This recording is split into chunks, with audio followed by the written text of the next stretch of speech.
at the place like a paradise far away from the world, where only a few people lived all year round. The peaceful life there was broken. A massacre had taken place. The old man who lived in the small hut on the mountain was dead. It was not until his grandson came back from picking herbs on the mountain that he discovered his grandfather had died. Not only that, the scene was extremely tragic. The body had been split into two halves. Blood flowed like a river. The death was so miserable that his grandson could not bear to look. However, this young man was very tough. Not a single tear fell. He did not feel sad at all, even though that old man was his only relative. In the end, what kind of bastard was he? The young man could not help but recall the happy days when his grandfather was still alive. One day he found a lingjai herb and came back, happily showing it to him.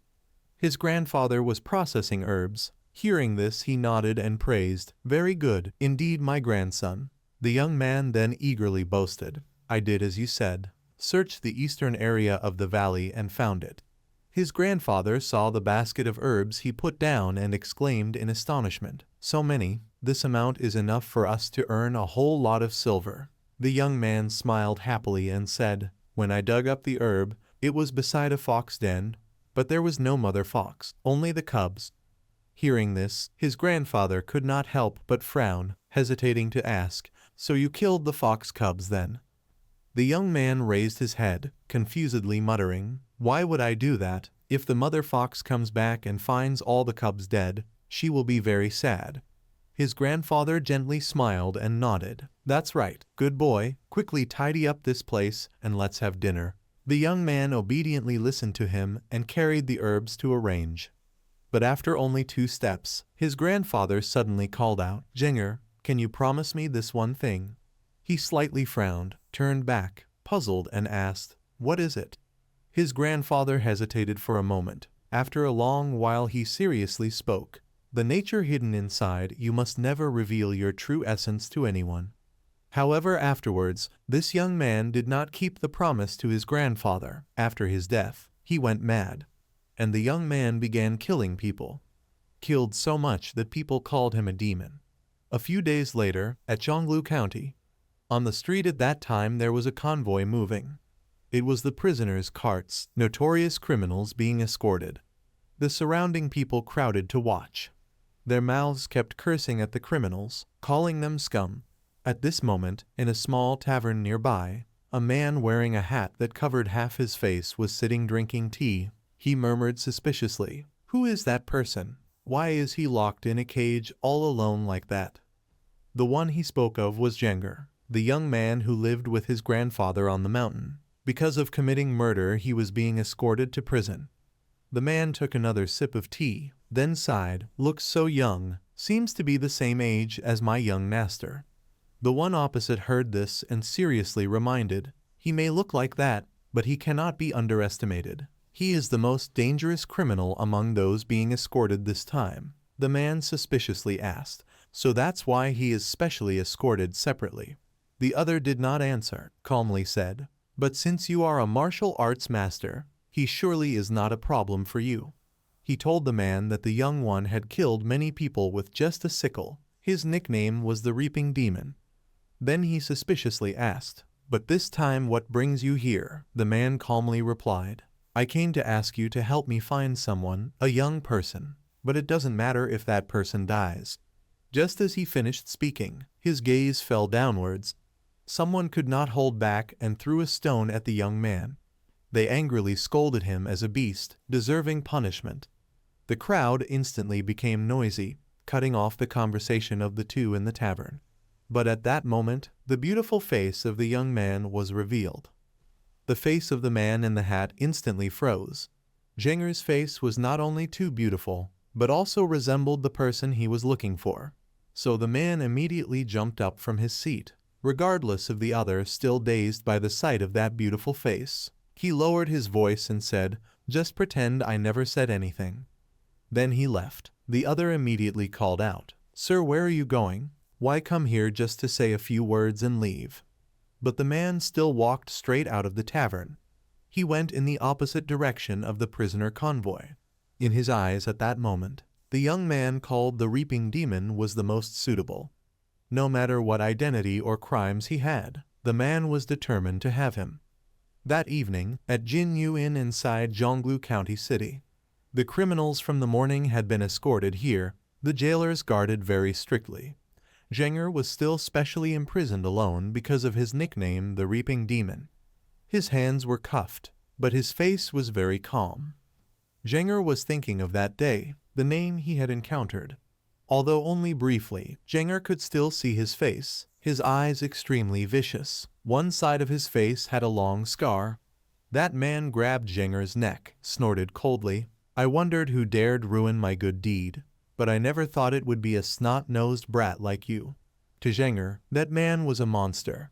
Finally, he had found his grandfather's enemy, but that person was clearly different from the others. Zhenger was struck down immediately without a chance to resist. Even if he resisted, the result would be the same. No matter how hard he tried, Zhenger could not think of a way to kill him. Pulling out of the past, he could not help but sigh. If he learned martial arts, he would have a chance to defeat him right. But would that chance still come? Would there be a second time? In the dark cell, a dream of revenge was burning. At that moment, before Zhenger suddenly appeared a white smoke. He widened his eyes in astonishment. What was this faint smoke? Could it ignite? There was even a faint scent. Living with his grandfather, he had dug, smelled, and tried all kinds of herbs for many years. Zhenger recognized the herbs in it: Sanbai herb, angelica, cow root, and also yanying herb. So this was the smell of anesthetic smoke. Just as he guessed, the jailers outside, who had been keeping their eyes wide open, suddenly became drowsy and collapsed. All the jailers around had fainted unconscious. Zhenger, though knowing it was anesthetic, still did not cover his nose, calmly letting himself inhale it. Before long, his eyes had closed tightly. At the same time, the cell door of Zhenger was opened. From outside, someone slowly stepped in. A person in a cloak, wearing a hat, stood before him. His face was still covered, seemingly wanting to take Zhenger away. The man quickly bent down to remove the shackles from the boy's legs. But at that moment, he noticed something. Zhenger had already woken up. The man exclaimed in horror, "You are still awake?" But Zhenger did not answer, immediately stood up and shoved him away. Then he ran straight outside.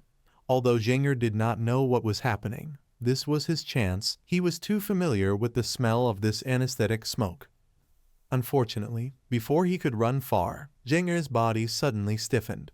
Some of the acupoints on his body had been struck. It was that man. In an instant he had caught up with Zhenger. He coldly said, "I have sealed your acupoints. Now you cannot move." Zhenger widened his eyes in astonishment. Since when could it be this kind of martial art? Regardless of his shock, the man struck him with a punch, sending him flying into the wall behind. Zhenger raised his eyes to look at him, silently thinking, is this a martial artist? Could it be that person? But after looking closely, he immediately denied it. The appearance looked similar, but this man had a scar around his left eye. At that moment, another youth with a veiled hat entered the dark cell. He spoke in a low voice. "Guard Gan, is that the one?"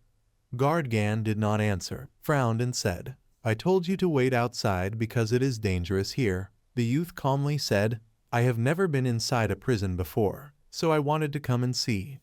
Then he glanced at Zhenger lying on the ground, coldly said, "Is that the one? Make him sit up." Guard Gan nodded slightly, then went over and propped Zhenger against the wall.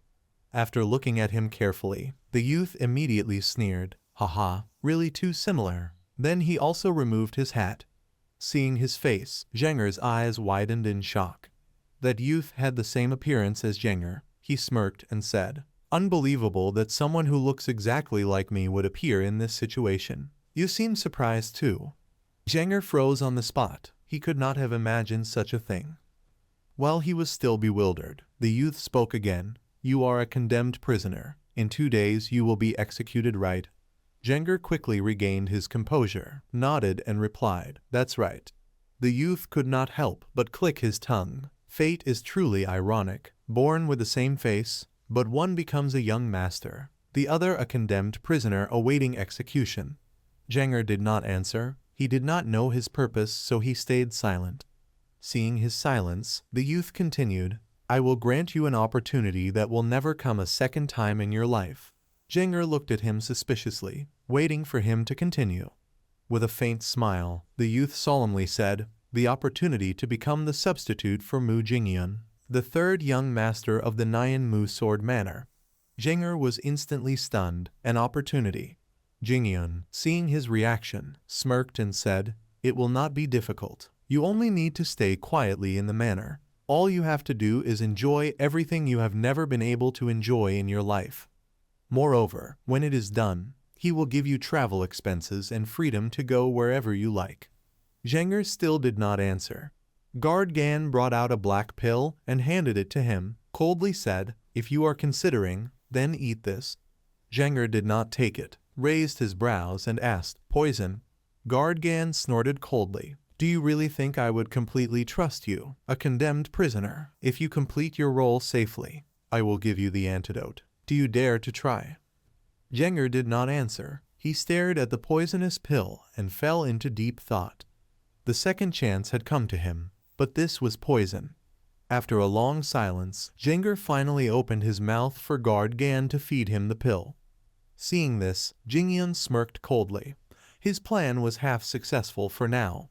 Jinger did not care. This was his chance to take revenge on that man.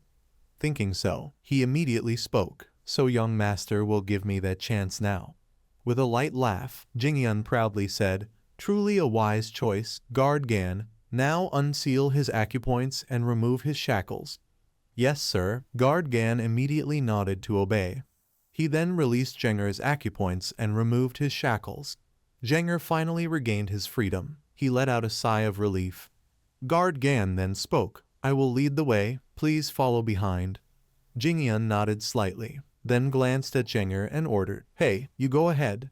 So Guard Gan walked in front without paying attention to what was behind. By the time he turned back to remind them carefully, he saw Jingyun's neck already twisted by Jenger, who was smiling wickedly at him. Guard Gan's face instantly darkened. But it was too late. Jingyun was dead, killed by Jenger. Jenger raised his brows, smirked and said, what, surprised? What's wrong, Guard Gan? The imposter is dead already. Then he laughed evilly. No different from a demon. No different from... Right before the demon slayer was captured, in a building in Zhongguang County, a massacre was taking place. A pair of demonic hands was reaping human heads with just a single sickle. The owner of those hands was none other than the young man Chin Nhi. After the death of his grandfather, he had become so mad, in order to avenge his grandfather, he killed everyone who seemed to be related. The feeling Chin Nhi had when killing dozens of people was nothing but very exciting. His grandfather had once said, the hidden nature inside must be concealed. But at this moment, he had revealed his insane and bloodthirsty nature through the sickle in his hand. In this situation, where everyone was gasping for breath, Chin Nhi's hands were stained with bloody heads. What kind of expression should he show? Chin Nhi wondered whether he should laugh or not. Wasn't this his true nature that his grandfather had talked about? Had young Chin Nhi forgotten his grandfather's words? Was evil truly his nature? That he did not know, but he just kept on killing. Yet at this moment, a pair of feet suddenly appeared from nowhere and kicked into Chin Nhi's stomach. When he looked carefully, in the small courtyard appeared a man wearing a bamboo hat and a red cloak. Chin Nhi was thus kicked flying backward by him. The person Chin Nhi was about to kill managed to escape thanks to that, and Chin Nhi trembled as he sat up. The man coldly snorted and said, still alive, not bad. Chin Nhi narrowed his eyes at the man in front of him. His first impression of him was that he looked too dangerous. At the same time, the man slowly walked toward him. He spoke coldly. It seems you have not even learned martial arts, yet you can withstand a strike from my own hand. As soon as he finished speaking, the man appeared right in front of Chin Nhi. He reached out and grabbed his neck, making him panic. Chin Nhi was thus lifted into the air by the man. His eyes widened in horror. Too fast. He was just so far away. How did he get here already? Was he even human? At this moment, the man sneered and said, "Interesting. I was wondering who dared to ruin my good business. But I never thought that person would be a snot-nosed brat like you." Hearing this, Chin Nhi frowned in silence. "Ruin your good business?" He suddenly thought of something, murmured in disbelief, "Could it be, you are?" Yet before he finished speaking, the man's blade stabbed into his stomach, causing him to spit a mouthful of blood. The man snorted coldly, then pulled the blade out. He curled his lips and said, "There would be no regret if I killed you right now." Then he stabbed down another strike, leaving Chin Nhi no time to react. But the man did not care. He still said coldly, "You really should not wander around killing innocent people like that. Someone like you should only live a quiet life." Only then did Chin Nhi truly feel what horror was. He could not even resist. What to do? Was he going to die like this?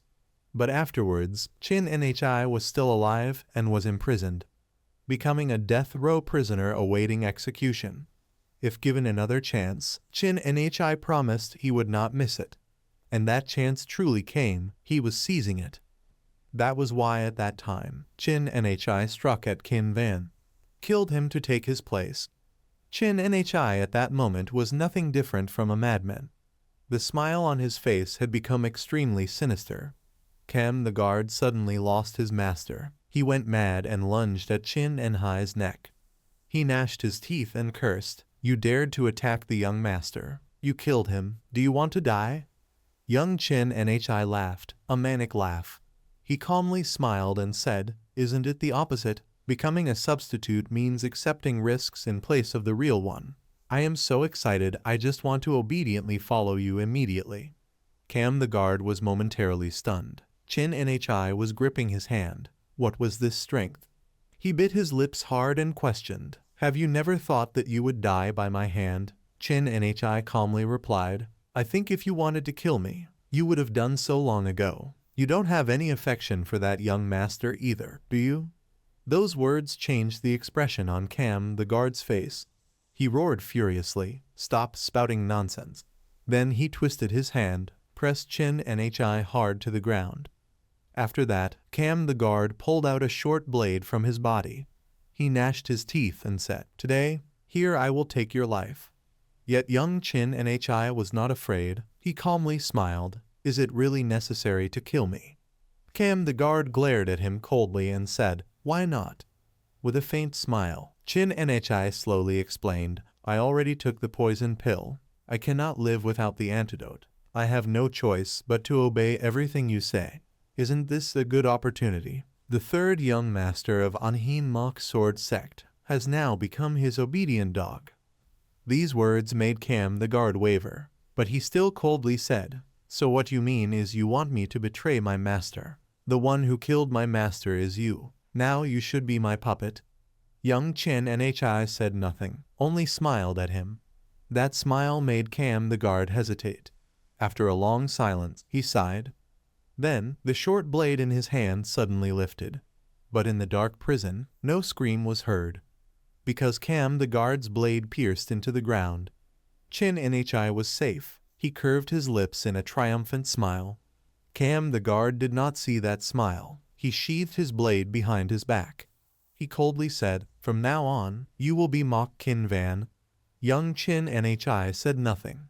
Still lying on the ground, he smiled. His new life had officially begun, and from this moment, he was the third young master of Enhin Mok Sword Sect, Mok Kin Van, living his life, doing his own deeds.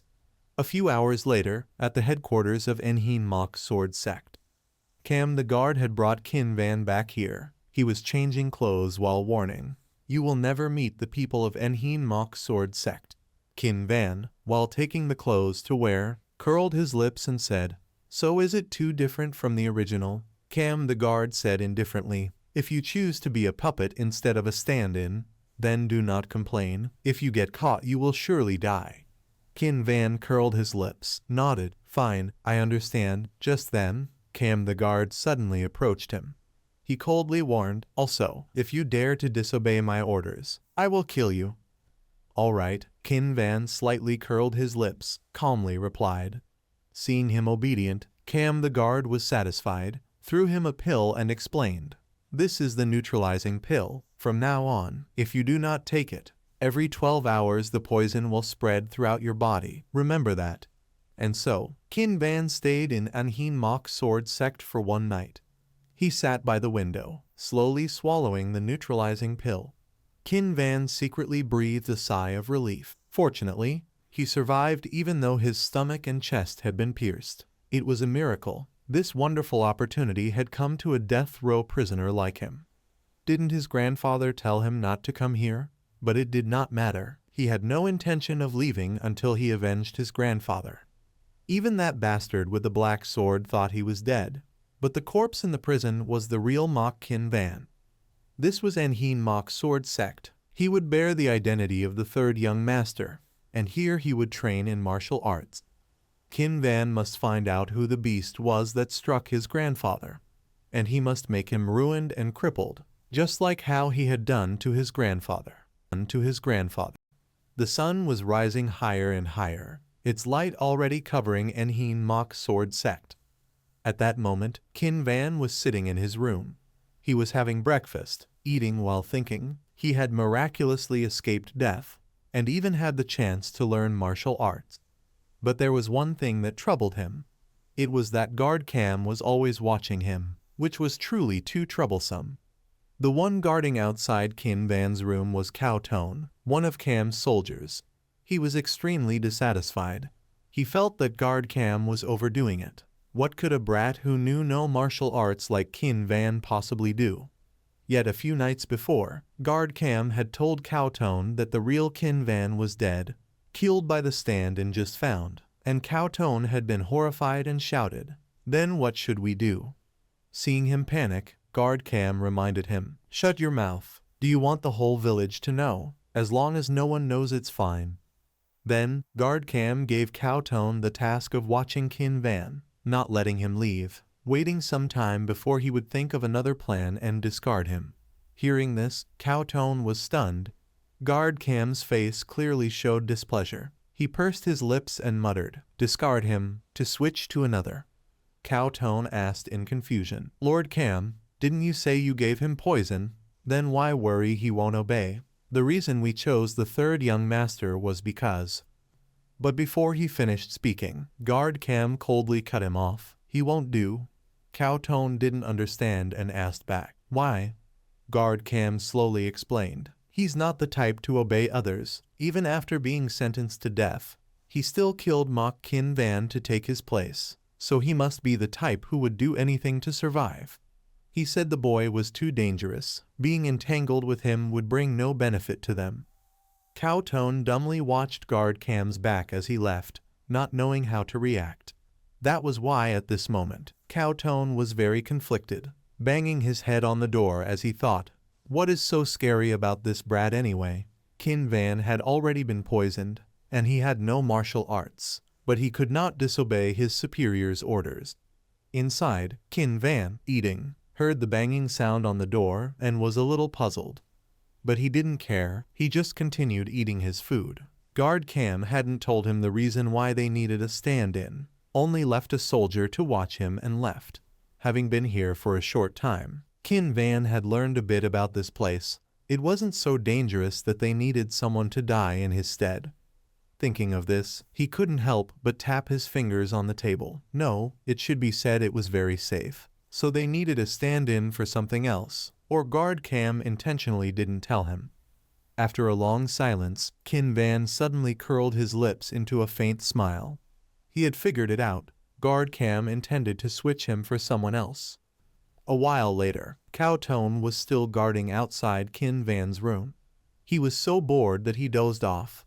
But at that moment, the door suddenly opened, making him stagger and almost fall face first.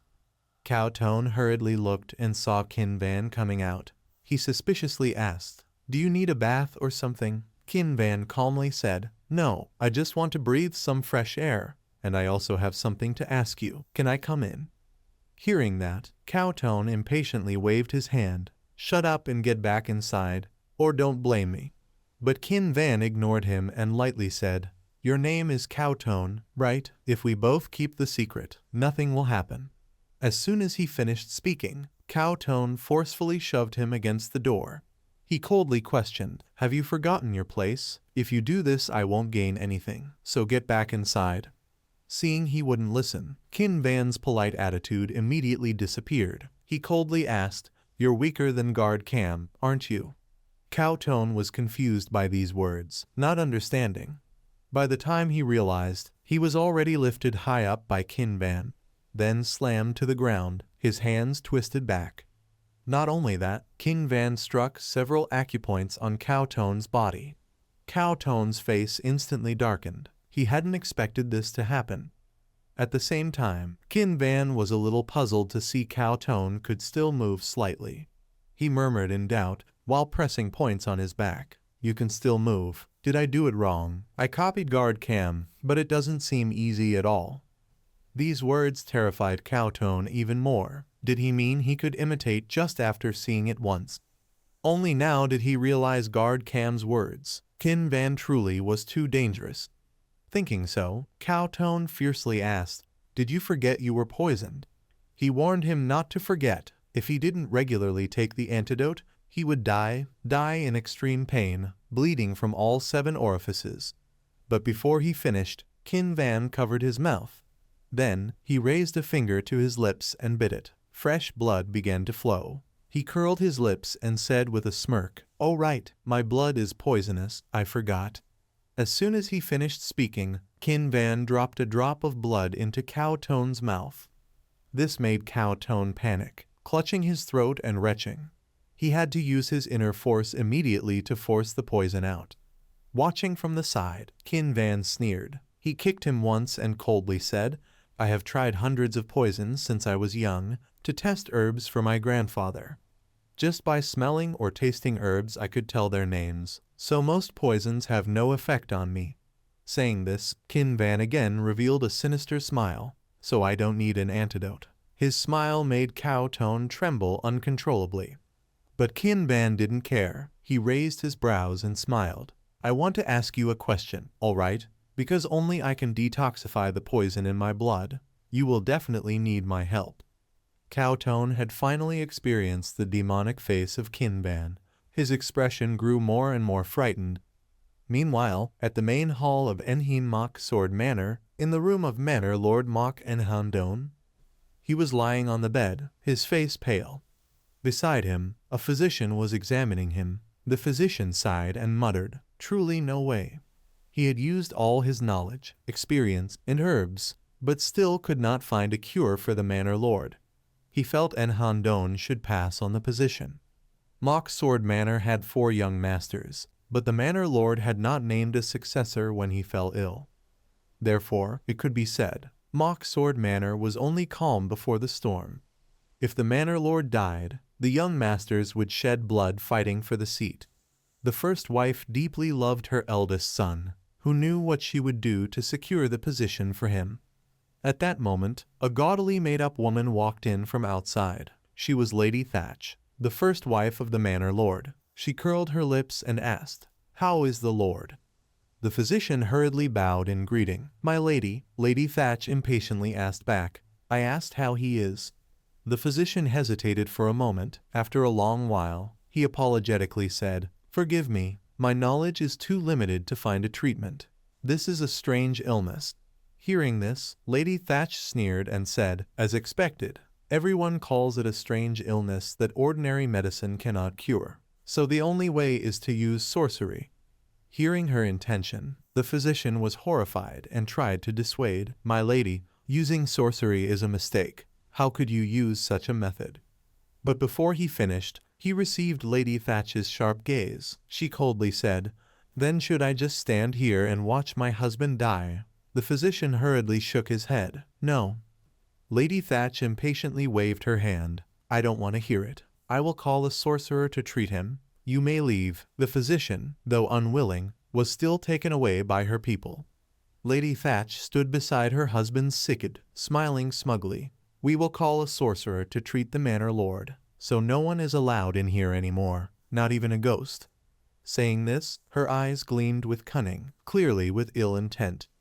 Meanwhile, in Qin Van's room, Cowtone had told him the current situation of Enheen Mok's sword manor. After hearing it, Qin Van nodded in understanding. I see. All right, now let's go. Cowtone suspiciously asked, Go where? Qin Van looked outside. He curled his lips and said with a smile, To the manor lord. To the manor lord. After that, Qin Van and Cowtone quickly stepped out of the small courtyard. As Qin Van walked, he spoke. So what you mean is that at the beginning Mok Qin Van and Guard Cam wanted me to be a substitute, because the eldest young master, Mok An Hao, had already begun to act and wanted to kill the other young masters. Cowtone slightly nodded to admit. Yes, Qin Van received the answer, but said nothing, focused on the drawing in his hand. This was not a bad plan. The eldest young master Mok An Hao had a birthmark on his left cheek and was obsessed with it, to the point that he only left his room once every 2 days. Among the four, he was the most useless, greedy, and cruel. The second person was the second young master, Mok An Bin. He had sharp eyes just like his mother, intelligent and cunning. He knew what needed to be done to succeed the master of the manor. The original plan of Mok Qin Van was to call these two people along with the substitute to some place, order the substitute to provoke Mok An Bin so that he would kill him. After that, the eldest young master would stab from behind and kill the second young master. The two of them would kill each other. This trick was called the fisherman's benefit. If that plan had gone as intended, no matter who survived, the fact that the two brothers killed each other like that would leave them unfit to inherit. Afterward, the real Mok Qin Van would appear and take control of everything. That person knew how to use his brain after all. But an unexpected variable appeared. The real Mok Qin Van had been found and killed by his substitute. Cowtone, walking behind, at this time suspiciously asked, But young master, why are you going to the master of the manor? Qin Van calmly replied, After I heard you tell me, I realized the life or death of the manor master is also connected to my life, so I came. Cowtone became more and more frightened, mumbling, But if Guard Cam sees you going out like this then? Yet before he finished speaking, Qin Van coldly snorted, You will keep the secret, right? Thank you, Cowtone. On another side, in the room of the manor master, Madam Thatch was already waiting there. Not long after, from afar someone came. It was an old Taoist priest. He blandly asked, So now I can go in and see the illness of the manor master, right? This person was a practitioner named Mo then.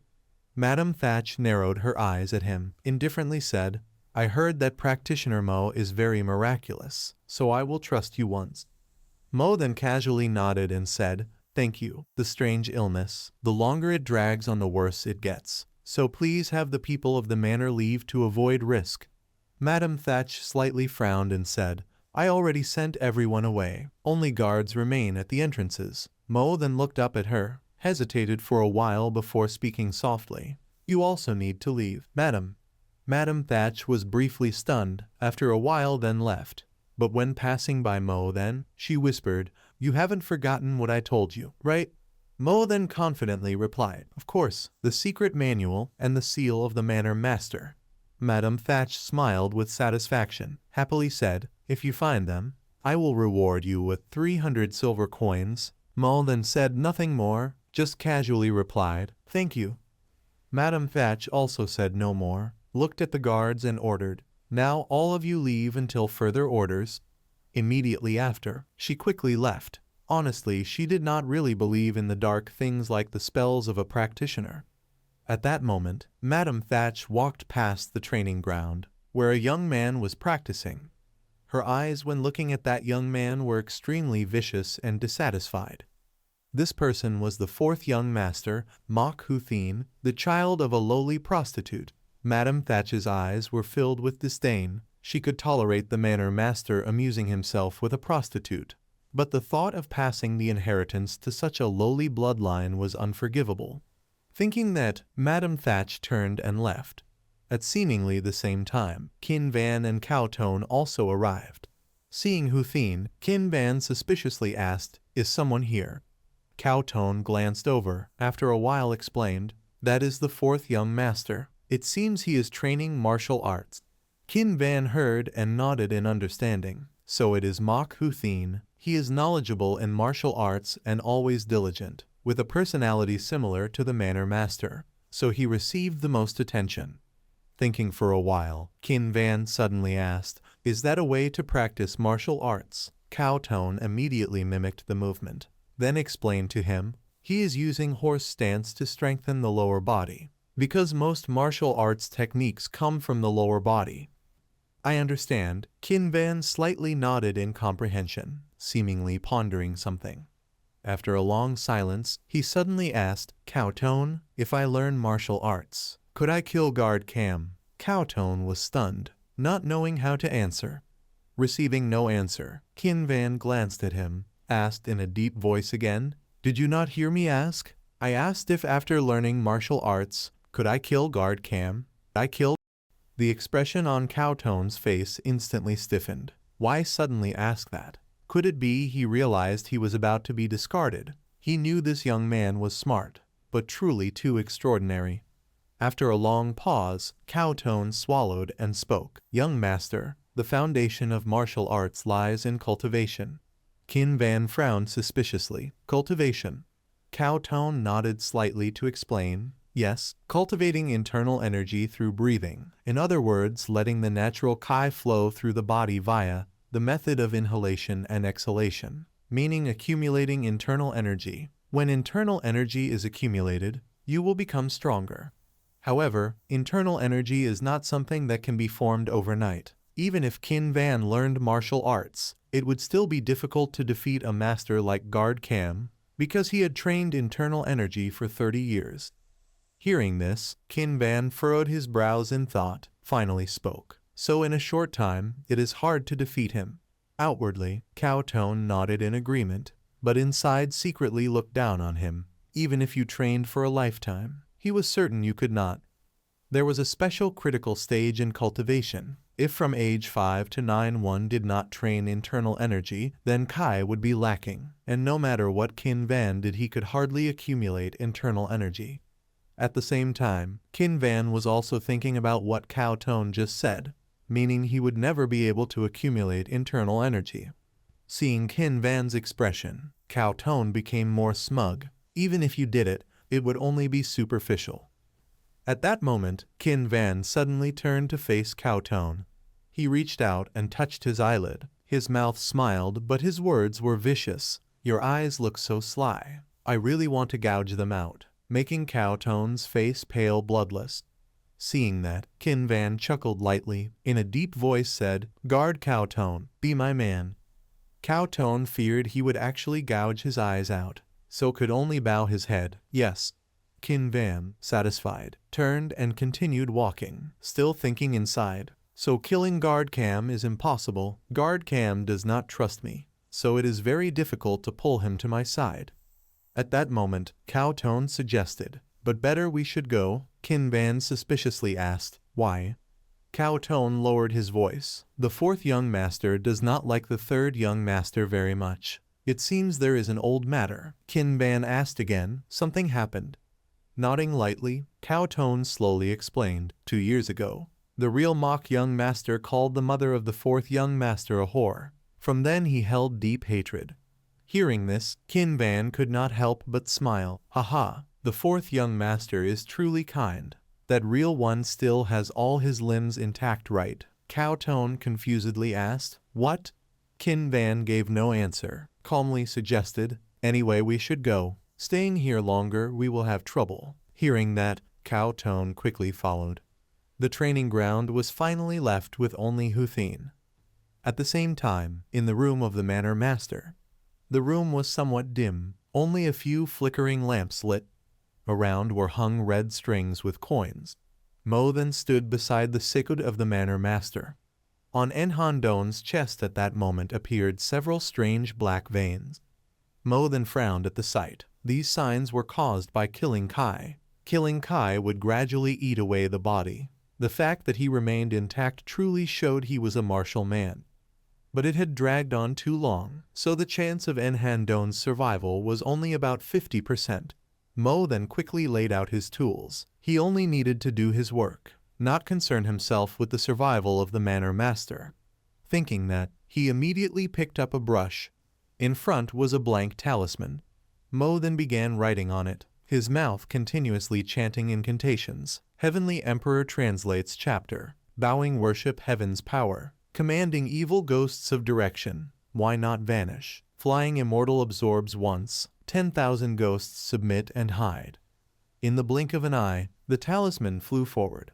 It stopped at the position where the killing Kai gathered on the Manor Master's body.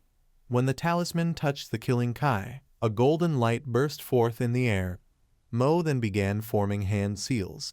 His mouth again recited an incantation. Heart illness, little saint mysterious pill protects spirit manifests transformation within. Golden armor sweeps rare encounter. Restraining brain water earth cave iron family sweeps. Mo then's hands clasped before his chest trembled slightly. The killing Kai in the Manor Master's body at this moment continuously escaped. Mo then fiercely bit his lip. The killing Kai was too strong. He increased the incantation, respectfully requesting manifestation of protection circle hand, teaching reappointment. Evil devils forbidden. As soon as his words ended, the Manor Master on the bed suddenly screamed. At that moment, outside suddenly came noise, startling Mo then. He frowned, silent. Someone was entering. Madam, no, if interrupted halfway then. While Mo then was distracted, the killing Kai in the Manor Master's body erupted violently, causing his body to be thrown out. At the same time, Qin Van and Cao Tone also entered. Seeing the scene inside, Cao Tone was shocked and cried out, "Huh, Manor Master." Hearing those 3 words Manor Master, Qin Van immediately recognized who the person lying on the bed was. He clasped his fists and said, "I pay respects to Father." After that, he went to the side of Enhan Don's bed under the astonished eyes of Mo then. Qin Van narrowed his eyes at the man lying on the bed, raised his brows and smiled. "I came to see you, Father."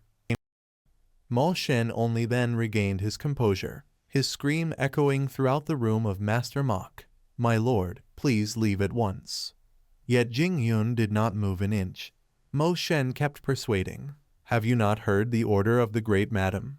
Gao Tuan blocked his way, coldly asking, "Who are you to speak such insolence here?" Mo Shen roared fiercely. "I am suppressing a strange rebellious demonic energy inside his body. That demonic energy is growing stronger within the master." Gao Tuan was shocked and asked, "Rebellious demonic energy? Could it be that you are a Taoist?" Mo Shen did not explain. His tone carried a bit of pleading. "Go out quickly, hurry. If anything goes wrong, it may." But before he could finish, the man on the bed suddenly coughed. Jing Yun, who was standing beside, was instantly stunned. Renzuo's eyes at this moment had no focus, his pupils replaced by a blood-red color. His body seemed to be lifted into the air by some invisible force. Mo Shen's face instantly turned ugly. So in the end, the master has been possessed by an evil spirit already? Thinking so, he hurriedly urged, "Help me. Quickly hold the master down. Don't let the red thread break." Hearing this, Gao Tuan became terrified, not daring to step forward. But afterward, he and Jing Yun still tried to restrain Master Mok. Mo Shen swiftly placed a talisman on his forehead, muttering, "This spiritual talisman will suppress the evil spirit, cure this sinister illness, and drive out the demon within the master's body." But at that very moment, Gao Tuan's arm was seized by Renzuo. Immediately after, he broke free of their restraint, making Gao Tuan scream in horror. Mo Shen was just as frightened, hurriedly shouting, "This demon is too strong. Endure it. If the demon moves, you will be in danger too." Master Mok's body convulsed violently, strange veins crawling across his chest. Gao Tuan saw what was on his arm and paled, shouting, "What? The demon is moving. Why are you only saying this now?" As he was almost scared to wet himself, the veins on Master Mok's arm crawled toward his own hand. At that critical moment, Jing Yun advanced with his sword. Without hesitation, he chopped off Master Mok's arm. Fresh blood sprayed, splattering all over Gao Tuan, making him freeze in horror with wide eyes. In contrast, Jing Yun's face remained calm, as if it was not he who had just severed Master Mok's arm. Mo Shen too was dumbfounded by this sight. Unfortunately, Jing Yun did not care. his gaze fixed on the veins crawling along the severed arm of Master Mok. Then, he suddenly revealed an evil smile. Seeing this, Gao Tuan panicked and shouted, "My lord, could it be? No, stop at once." But Jing Yun ignored his words entirely, rushing forward ferociously, slicing through Master Mok's upper arm. Fresh blood once again gushed like rain. Gao Tuan broke out in a cold sweat, thinking Jing Yun had gone mad. He had actually dared to cut off the master's arm. After a moment of shock, Mo Shen hurried over to stick a talisman onto the severed arm. Gao Tuan rushed to bandage the wound with torn cloth. Mo Shen looked at the scene of carnage, sighing inwardly. This is serious trouble. The commission has failed, even the master's arm is severed. I must flee before things escalate further. He planned to deal with it a bit more than escape. But someone was faster than him. The tip of a bloodied sword was already at his neck. Mo Shen glanced back and saw Jing Yun holding the blade to his throat. He frowned and asked, "Young master, what are you doing?" Gao Tuan too looked doubtful, wanting to ask something, but Jing Yun signaled him to stay silent. He glanced toward Master Mok and only after a while asked, "The worsening of the master's condition, was it because of him?" Mo Shen angrily retorted, "Can't you see? The master is possessed by an evil spirit. This is no simple matter. He might even lose his life. We have no time. Are you saying you also want the master to die?" "Also want," Jing Yun casually nodded, making Mo Shen choke on his words. Jing Yun narrowed his eyes, pressing further. "So you mean someone else also wants the master dead? Was it the great madam who sent you here?" Mo Shen never expected him to guess and quickly denied, "You misunderstand." Jing Yun let out a cold snort, warning icily, "My hand is getting tired. If you speak honestly, you might still live." These words made Mo Shen break into a cold sweat. After hesitating for a long time, he finally pressed his lips and spoke. "The great madam said I need not save the master's life. She told me to use the demon to find the master's secret manual and seal. That is enough." Hearing this, Jing Yun was surprised and asked back, "The secret manual, the master's seal?"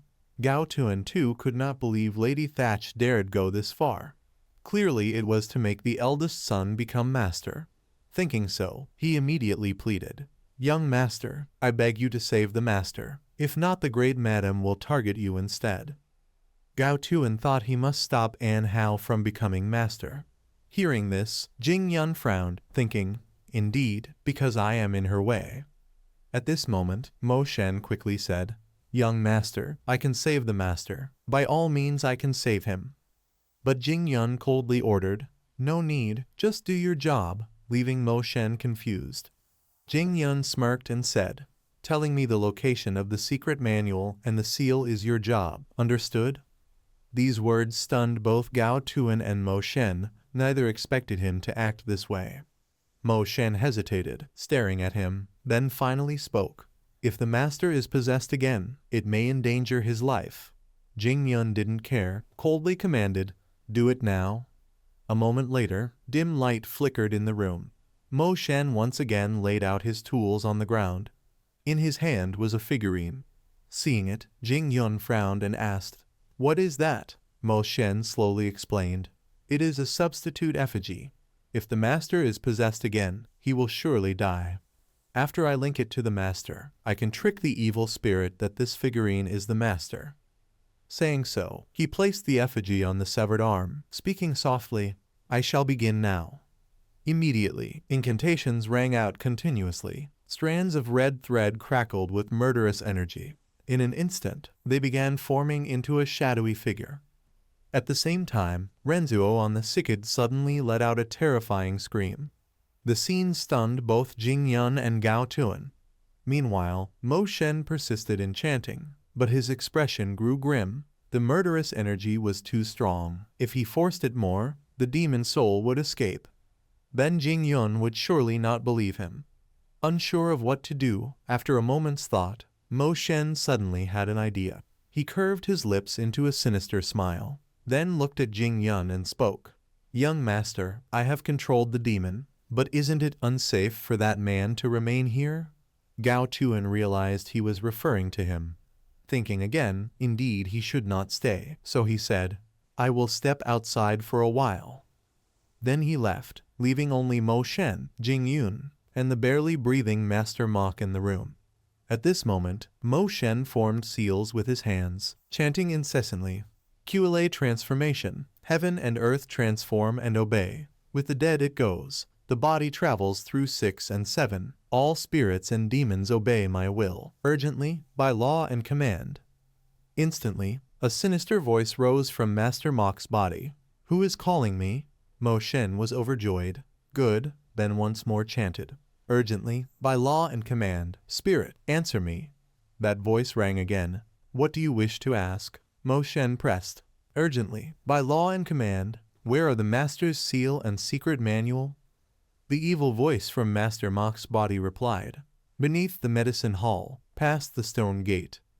Hearing this, Jing Yun froze, silently remembering the location mentioned. Meanwhile, a sly glint flashed in Mo Shen's eyes. At that moment, energy suddenly burst from the effigy, and in an instant it exploded. Mo Shen hurriedly shouted, "Young master, cut the threads!" Jing Yun, suddenly called upon, was puzzled. Mo Shen quickly explained, "The demon is trying to devour the master's body. Hurry!" Hearing that, Jing Yun rushed to cut the red threads with a blade. But at the same time, a hand clutched at his feet. By the time Jing Yun realized, it was too late. It slowly crawled up his body. Jing Yun looked in horror at Mo Shen, only to see him grinning wickedly at him. In an instant, countless hands had enveloped Jing Yun's entire body. After that, Mo Shen placed a talisman right in the middle of Jing Yun's forehead. From the very beginning, it had already been an extremely terrifying monster full of murderous intent, and its breaking out of the seal was only a matter of time. Thinking of this, he lowered his head to tidy up the scene, but luckily, it had entered Jing Yun instead, which really wasn't such a bad thing. At this moment, Mo Shen was extremely delighted. He had completed his mission and also removed an obstacle in his path, truly killing 2 birds with 1 stone. He would just blame all of these problems here on Jing Yun. At the same time, inside Jing Yun's subconscious, the demon was also inside his body. It was extremely furious and cursed. "How dare you deceive me with this puppet? Unforgivable. You dare to toy with me." Then, the demon began invading Jing Yun's body and subconscious. It wanted to trap him forever within his own mind. Jing Yun was in a daze when he suddenly felt himself return to childhood. In front of him at that moment was a stream. He glanced around a little, and after a while mumbled, "Isn't this the hot spring I always used to come to?" The forest Jing Yun was in was filled with birds chirping. Branches and leaves grew thick. The cool stream flowed rapidly. This was a peaceful mountain. He knew this place very well. This was the spring where he fetched water every morning. Even if he tried to forget, he could never forget. This was the place Jing Yun always came to. But today he felt something very strange. In his heart there seemed to be an intense discomfort, as if he had forgotten something. Right at this moment, a flame suddenly appeared from the distance. Jing Yun looked up. That was the direction of his home. At once he dropped the bucket of water he had just drawn, then frantically ran toward his house. Jing Yun only hoped that his grandfather was unharmed. He carried that hope as he ran. But when he arrived, smoke and fire had already engulfed Jing Yun's small house. Moreover, the sight before him shocked him deeply. Jing Yun's grandfather lay on the ground, his body only half remaining. He hurriedly ran over to check.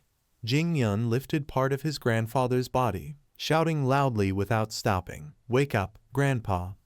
Yet on his face there was not a single tear. He gritted his teeth and muttered, "Impossible, it can't be like this, who dared?" But no one responded to Jing Yun's words. Only now did he realize how much his grandfather's presence meant to him. Truly, his grandfather was really important to Jing Yun, but he was dead. At the same time, without him noticing, behind his back appeared a surge of black aura. It was that demon. It had entered Jing Yun's subconscious. It coldly sneered, "Very well, that is your wish." As soon as it finished speaking, it waved its hand. Threads of murderous energy began seeping into Jing Yun's body. At that moment, a familiar voice entered his ears. "Hey, why are you sitting there?" Jing Yun froze, eyes wide in horror. When he looked toward the source of the voice, he saw his grandfather still there. He was still smiling happily. "Come help me quickly. What are you standing around looking for?" Confusion appeared on Jing Yun's face. He mumbled in bewilderment, "Grandpa, what happened?" But very quickly, both his eyes were engulfed by black aura. Jing Yun threw himself forward and hugged his grandfather tightly, startling him. His grandfather exclaimed in confusion, "What's with this boy suddenly? I'll fall." Jing Yun clung tightly to his grandfather's body, silently vowing in his heart he would never lose him again, because his grandfather was the only reason he was still alive when he should have died. Seeing Jing Yun like this, his grandfather also reached out and patted his head, sighing, "This boy, so strange today." The demon still stood to the side watching this scene. It cackled and said, "Very well, that's it. A precious past, lost memories and family affection, eternal happiness." At this moment, Jing Yun suddenly asked, "Grandpa, I have something I want to ask." His grandfather looked at him puzzled. "What is it?" Jing Yun lowered his voice and asked back, "Why did you name me Zheng?" The demon was now laughing madly. "Then stay with your grandfather forever. Never lose that precious thing again." Yet Jing Yun's eyes suddenly shifted toward the demon, making it flinch in alarm. What is it?" Jing Yun said nothing, rushing to grab its mouth. He coldly sneered. "Thanks to you, I remembered such a painful memory." The demon mumbled in confusion, "Impossible. How can you see me?" Jing Yun tightened his grip on the demon's face, his voice sinister. "Truly outrageous, daring to play with my dead grandfather. But perhaps you and I have misunderstood something." The demon still stared at him, not understanding what he meant.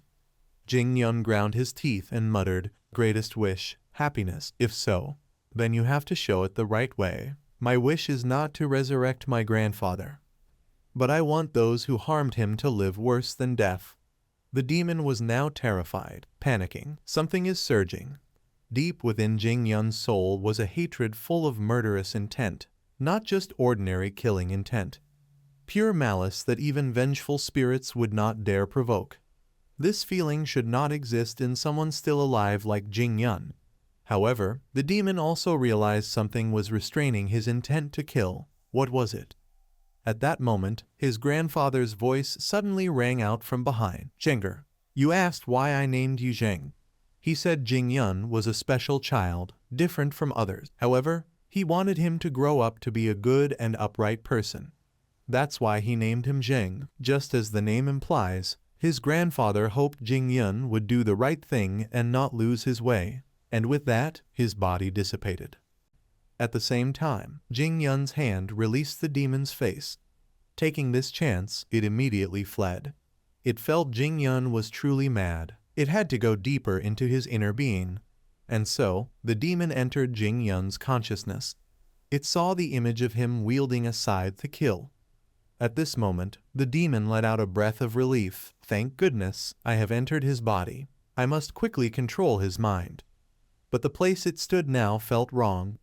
A vast prairie, where hundreds of flowers bloomed, along with a gate of the soul.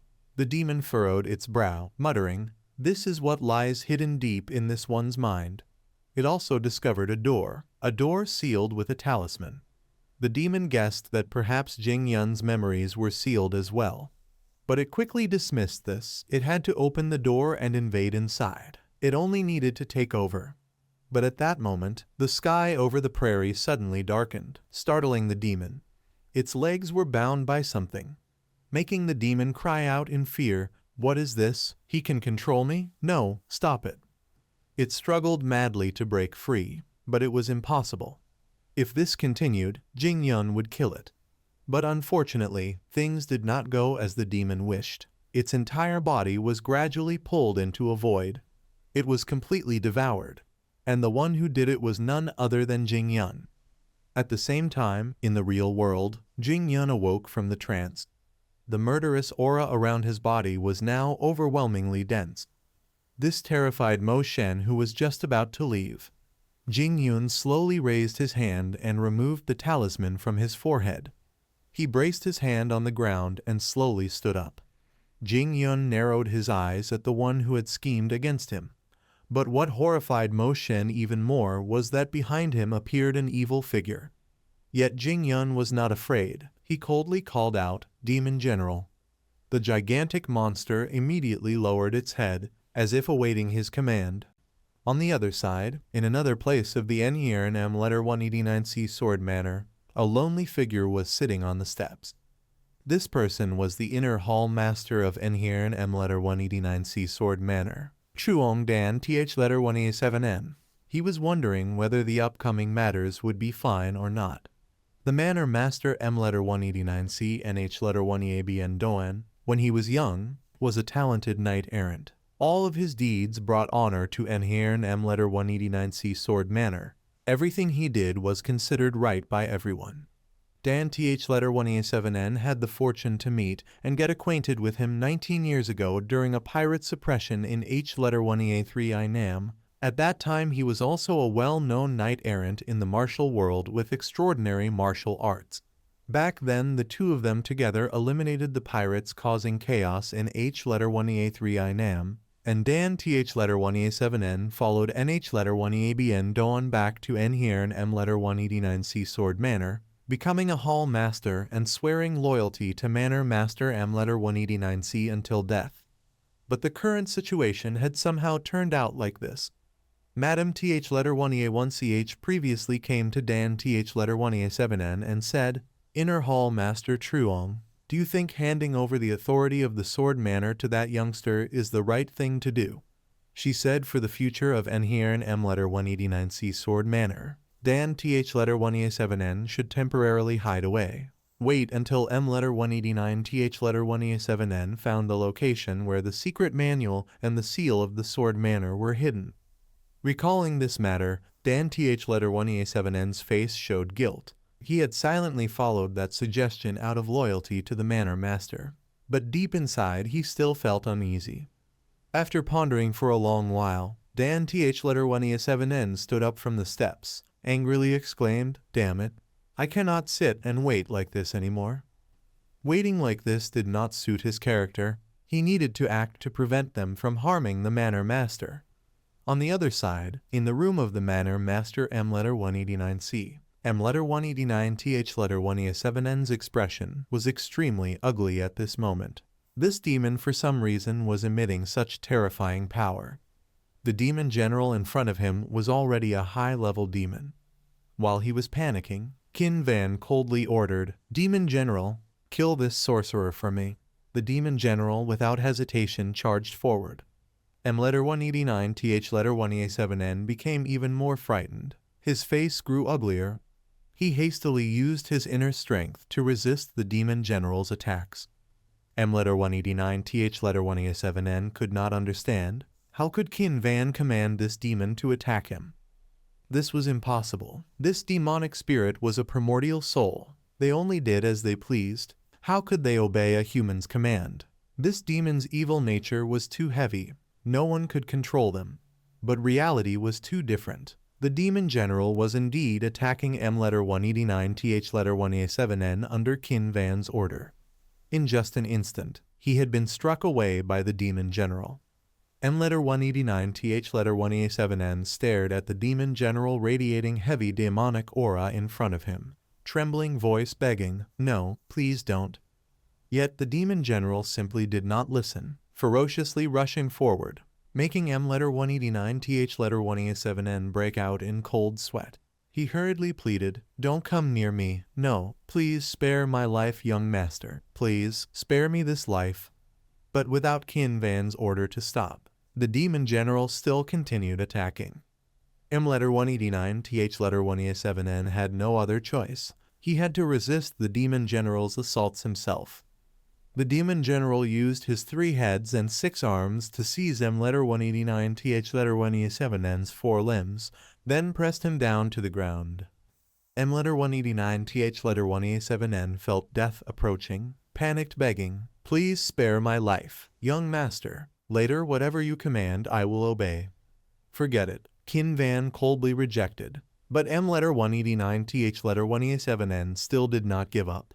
Young master wants to kill me just because I deceived you, then please young master. But before he could finish speaking, King Van coldly cut him off. Not really. Then he squatted in front of him, casually smiled and said, simply because you already know about the seal and that martial arts manual. In this world, knowing too many things is not a good thing, right? Hearing this, M letter 189 th letter 1a7n finally realized that Qin Van had intended to kill him from the beginning. But realizing it was too late, he had been devoured by the demon general. After it was done, Qin Van then leaned his head out the door, calling Cao To letter 1a3n, come in. Cao To letter 1a3n startled asked, yes, it's finished already. But when he entered the door, seeing the scene inside immediately made him horrified and retreat. M letter 189 th letter 1a7n at this time was already ruined, lying on the ground. Cao To letter 1a3n suspiciously asked, the sorcerer, he is dead already. Indifferently nodding, Qin Van ordered again, move this corpse out of the manor master's room. Don't leave it here, whatever to say later. Cao To letter 1a3n immediately accepted the order. At this time, Qin Van picked up the sword and said, the fact that this sorcerer died here happened like this. Then he began madly slashing the furniture around, making the room chaotic. While destroying, he spoke. He was possessed by the evil spirit on the manor master. Because his magical power was insufficient, he went insane. At that time I tried to stop, but could not in time. In the end I had to finish him. Cao To letter 1a3n hearing this was shocked, suspiciously asked, young master, you mean to fabricate the incident that the sorcerer went mad causing chaos to cover this up? Qin Van frowned, muttering, you think there's a problem. What he said sounded reasonable, but the great madam was suspicious by nature. She would definitely investigate this to the end. Thinking so, Cao To letter 1a3n hesitantly said, if there is any flaw you will lose your life. Qin Van frowned, asking, so you think there is still a loophole? Cao To letter 1a3n slowly explained, the sorcerer was invited by the great madam. Now young master only says he was possessed by an evil spirit and went mad. The great madam will be suspicious. Qin Van felt it made sense. He nodded, muttering, you seem right. I had not thought this thoroughly. Perhaps need something more convincing. Let's see, like this seems. Finishing his words, he pulled out a dagger. Cao To letter 1a3n seeing this suspiciously asked, what are you going to do, young master? Lightly laughing, Qin Van directly stabbed the dagger into his own thigh, calmly said. The sorcerer went insane and cut off the manor master's arm. I stopped him, but with my strength I was also slashed and seriously injured. Cao To letter 1a3n seeing him act decisively like that, his expression froze, trembling muttered, this matter is a bit. Qin Van did not care. He pulled out the dagger, its tip stained with fresh blood. Qin Van raised his brow, smiling, asked, how is it? Now it seems more believable, doesn't it?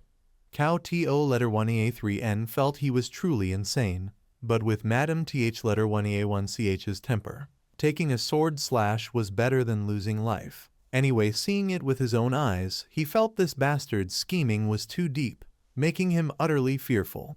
Thinking so, he quickly suggested, let me bandage your wound, young master. Qin Van lightly shook his head, said, no need, leave it. Like this looks more convincing. The more terrifying the better. Hearing this, Cao To letter 1a3n sighed inwardly. Now serving him he needed to be cautious, lest one day he died without knowing why. Anyway, serving Qin Van he must be careful not to become his target. Just at this moment, someone came in from outside. Seeing that person, Cao To letter 1a3n startled exclaimed, Inner Hall Master, why have you come here? The person who came was Dan Th letter 1a7n. He saw the scene inside. Shocked exclaimed, what happened here? The situation he saw was the manor master lying on the cicada, while M letter 189 Th letter 1a7n knelt beside his bed. Not understanding the situation, Dan Th letter 1a7n thought the two of them did something evil. Gritting his teeth said, you two bastards, what are you doing? Want to murder the manor master? Cao To letter 1a3n hurriedly explained, don't be angry. This is just a misunderstanding. At the same time, Qin Van, also trembling, stood up and spoke. Please calm down. Whatever it is, please check the manor master's condition first. I tried. But before finishing his words, his body collapsed onto the ground.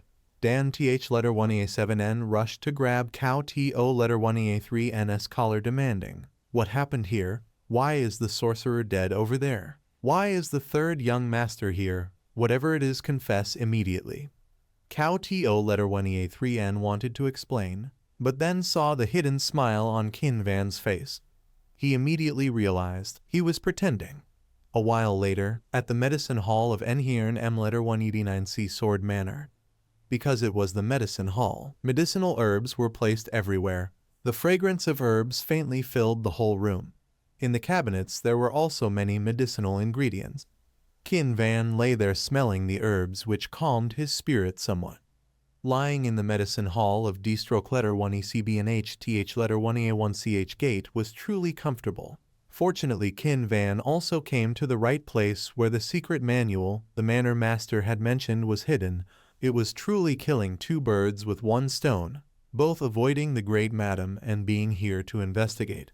But no matter what, the secret manual and the seal here could not be easily searched. At this time there were still too many physicians and servants here, so the best he could do was to lie quietly observing. Just then, Cow to letter 1EA3N came in from outside, one arm already bandaged. He sighed and said, "Young master, I have come." Qin Van lifted his head, asked, "Why did you come so late?" Cow to letter 1EA3N was somewhat annoyed. He reached into his clothes and took out two books. Slowly he said, "These are the sorcerer's books I found as you said, young master." Qin Van slightly nodded, replied, "All right, thank you, but only two books." Cow to letter 1EA3N quickly replied, "Yes, the great madam came there, so it was hard to act. Before they burned all of the sorcerer's belongings, I could only secretly steal these two." Qin Van, hearing this, suspiciously asked, "You mean burn them all?" Cow to letter 1EA3N slightly nodded, recounted, "Yes, madam had everything destroyed, even his corpse left nothing. Perhaps she wanted to erase all evidence."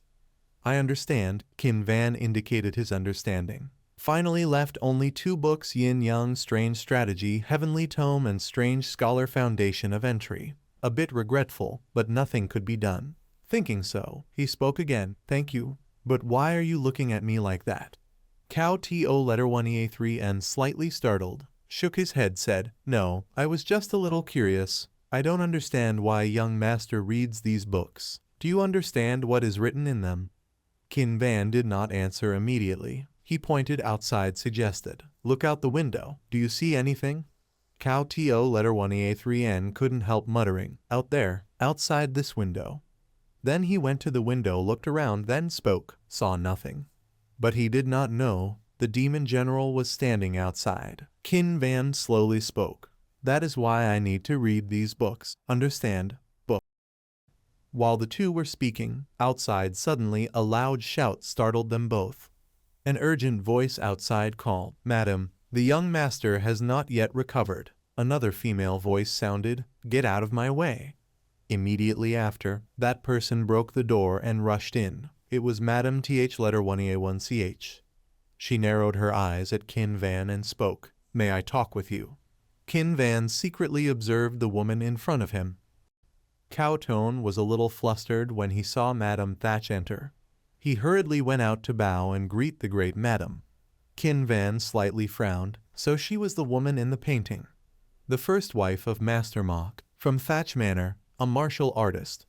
A figure whom Guard Cam paid close attention to. She came from a martial family, was a top master, and also a very intelligent woman. He had warned Qin Van to be more careful with the eldest young Master Mok An Hao.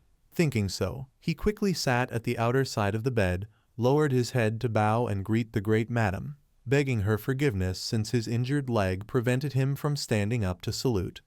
Seeing this, Cowtone immediately let out a sigh of relief. Luckily, he knew how to behave appropriately. If he continued to act so tactfully, nothing would happen. But Madam Thatch coldly spoke, "I did not come here to hear your greetings." Qin Van looked at her in confusion. While he did not understand, Madam Thatch suddenly launched an attack. Both Cowtone and Kinvan were startled, dumbfounded as fresh blood spurted out. She had stabbed a knife into Kinvan's wounded leg, tearing apart the wound that had just been bandaged. Cowtone wanted to protect him, but an icy sword was already pressed against his neck. The one beside Madame Thatch coldly warned, "Do not move." Madame Thatch narrowed her eyes at Kinvan, snorted coldly and said, "So you really are injured? Huh, impressive. You even dared to stab your own leg to prove your innocence." As she spoke, she moved right up close in front of Kinvan. Madame Thatch sneered coldly, "Your testimony may be convincing enough for the inner hall master, but there is one thing you don't know." She said a spiritual adept will never be possessed by demons in reverse. Saying this, Madame Thatch covered her mouth with a chilling laugh. "You said he went mad and fled? How dare you deceive me with such a clumsy lie?" With that, she slapped Kinvan hard across the face. Just like that, he was sent flying toward the window. After striking, Madame Thatch even showed disdain. "Tell me, what did you see and hear?" Kinvan leaned back against the wall, blood from his thigh flowing non-stop. Yet at this moment, he suddenly curled his lips into a mocking smile. Seeing this, Madame Thatch could not help but be startled. Kinvan then threw his head back in loud laughter, showing no trace of fear. The expression on Madame Thatch's face slightly changed, muttering suspiciously, "Has he gone mad?" Kinvan had stopped laughing now, but he muttered softly, "Demon monk." Immediately, the demon monk appeared behind him. Without uttering a single word, the demon monk dashed past Madame Thatch. She felt killing intent strike at her, yet saw nothing, muttering in doubt, "Something just passed by, didn't it?" While she was bewildered, the maid beside her was suddenly engulfed in black kai, lifted into the air. Madame Thatch's face instantly turned pale. This phenomenon was very similar to Mo Then's condition when he died. Right then, Kinvan closed in on her, smiling mysteriously as he spoke. "The manual and the seal, those are the things you are seeking, aren't they?" Meanwhile, Madame Thatch's maid was still being lifted high by the demon monk, her face marked with terrifying black veins. Kinvan indifferently said, "If that's the case, then negotiate with me properly. Stop using petty threats." Such arrogant words infuriated Madame Thatch, but she could not utter a retort. Kinvan stepped forward again, ignoring the blood flowing from one leg. His voice deepened. "I have no intention of contending for the position of manor master. However, it is not only Mok An Hao who desires to become master. After the way you treated me, should I perhaps go to my second brother?" At that, Madame Thatch instantly panicked, yet did not know how to respond. Kinvan ignored her, continuing, "Ah, I heard the youngest brother is quite skilled in martial arts, isn't he?" Madame Thatch's face changed once more. Kinvan calmly went on, "Now the relationship between you and me is not very good. If you gave me a little compensation money for reconciliation, wouldn't that be better?" The more she listened, the uglier Madame Thatch's face became, turning green then white. Not a single word could she refute. Kinvan turned toward the window, slowly speaking. "You know very well who holds the handle now, don't you? It really is cold." He was clearly lying. Outside there was no wind at all. Yet Madame Thatch still trembled non-stop, from anger, from fury. But Kinvan pretended not to know, continued to taunt. "Look at you, shivering from the cold already." A while later, at Hewhall Hall, the residence of Madame Thatch. After returning, Madame Thatch did not stop smashing things. She cursed madly, "How dare he?" Thus Madame Thatch vented her fury in the room, while the maids around her could only try to console. "Please, madam, calm down." But the more they spoke, the more furious she became, angrily shouting, "Calm down? How can I calm down? That bastard used threats against me. Don't you see?" She had let her guard down against the most useless brat, thinking that frightening Kinvan would make him tremble and beg. But how had he suddenly changed so much? Or rather, he looked like a different person altogether. But very quickly, Madame Thatch denied it. Impossible. If that possibility could not be, then only one remained, that all this time, Kinvan had been concealing his true nature. Thinking back, when he was small, the real Kinvan had been fairly intelligent. But after his mother died and his family outside went bankrupt, the real Qin Van began to become useless. Perhaps from then on he pretended so to protect himself. While she was thinking, the guard beside her suddenly spoke. I will definitely kill him for Madam, before he can use any more of that strange sorcery. Madam Thatch gnashed her teeth and muttered, if the manual and the seal fall into another's hands, it will be a huge trouble. The guard frowned slightly, muttering, then. Madam Thatch took a deep breath, finally speaking. But I also do not want to be controlled by him like this. Saying that, she suddenly fell silent. Then she gave the order, inform the ghost spirit pavilion of the death of the adept Mo then. These words shocked the female guard, but she quickly accepted the order. The ghost spirit pavilion was the sect of adept Mo then. Madam Thatch smiled evilly again. She would not let Qin Van get his way. At midnight, in the medicine hall, Qin Van was hiding there, quietly reading books in the dark. He murmured softly, the yin-yang family's canonical texts, the abstracts of the philosophers. When a person dies and becomes a resentful soul, they will turn into a monster spirit. Depending on certain conditions, that monster spirit may become a killing spirit. Beneath the dim lamp of the medicine hall, Qin Van silently studied Mo Then's writings. Monster spirits had 3 levels, Kai Ling, Zhu Ling, and Huang Ling. It was said that at the level of Huang Ling, it could turn you murderous and gradually kill you. While he was reading, the demon monk appeared out of the air. Qin Van looked up at it, suspiciously asking, have you found it yet? To be precise, the demon monk is already at the level of Huang Ling, isn't it? He was pondering whether the demon monk could find an entrance to the basement or pass through this wall. Earlier, the demon monk's power had no effect on Madam Thatch, who had stood right in front of it, so it had rushed instead to the servant behind her.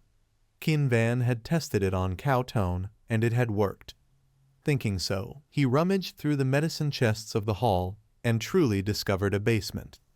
Madam Thatch was the #1 master, so likely it would have no effect on Guard Cam, who was on the same level as her. Qin Van pondered while flipping the book. Very soon he found something. Then, possessing an even stronger monster spirit might not be a bad idea. The one he chose was the green spirit. It was a resentful soul that had existed for decades, able to influence everything around it, induce hallucinations in other beings, and it was very dangerous, thus required strict restraints. Qin Van closed the book, nodding in satisfaction. All right, that's the one. Should I go now? Saying this, he picked up a lantern from the medicine hall. Qin Van slowly stepped down below. Let's go find the seal and the manual V. Qin Van followed the stairs downward, but after walking for a long time, he still couldn't see the end, and he couldn't help but sigh. It was truly deep. Did the master of the M-letter 189C Manor build such a deep secret chamber just to hide the manuals and the seal of office? Now Qin Van understood that those things were indeed extremely valuable, which was why they tried every way to obtain them. But he definitely would not let them fall into their hands. Since Ma Tang's power had no effect on Cam, the bodyguard, Qin Van needed something stronger to deal with him. A moment later, Qin Van reached a dead end, and in front of him was a door. He quickly pushed it open and stepped inside. Beyond it were 4 more doors, and Qin Van frowned in silence. Beneath the pharmacy, behind were 4 doors, all of stone, with inscriptions carved on them. Qin Van chose one to step into. Inside, as before, there was nothing, just another tunnel. He hesitated, unsure if it was necessary to go further. While not paying attention, he stepped on some mechanism. Instantly, the chamber shifted, and a huge boulder fell from above. In that moment, Qin Van panicked and leapt into the air.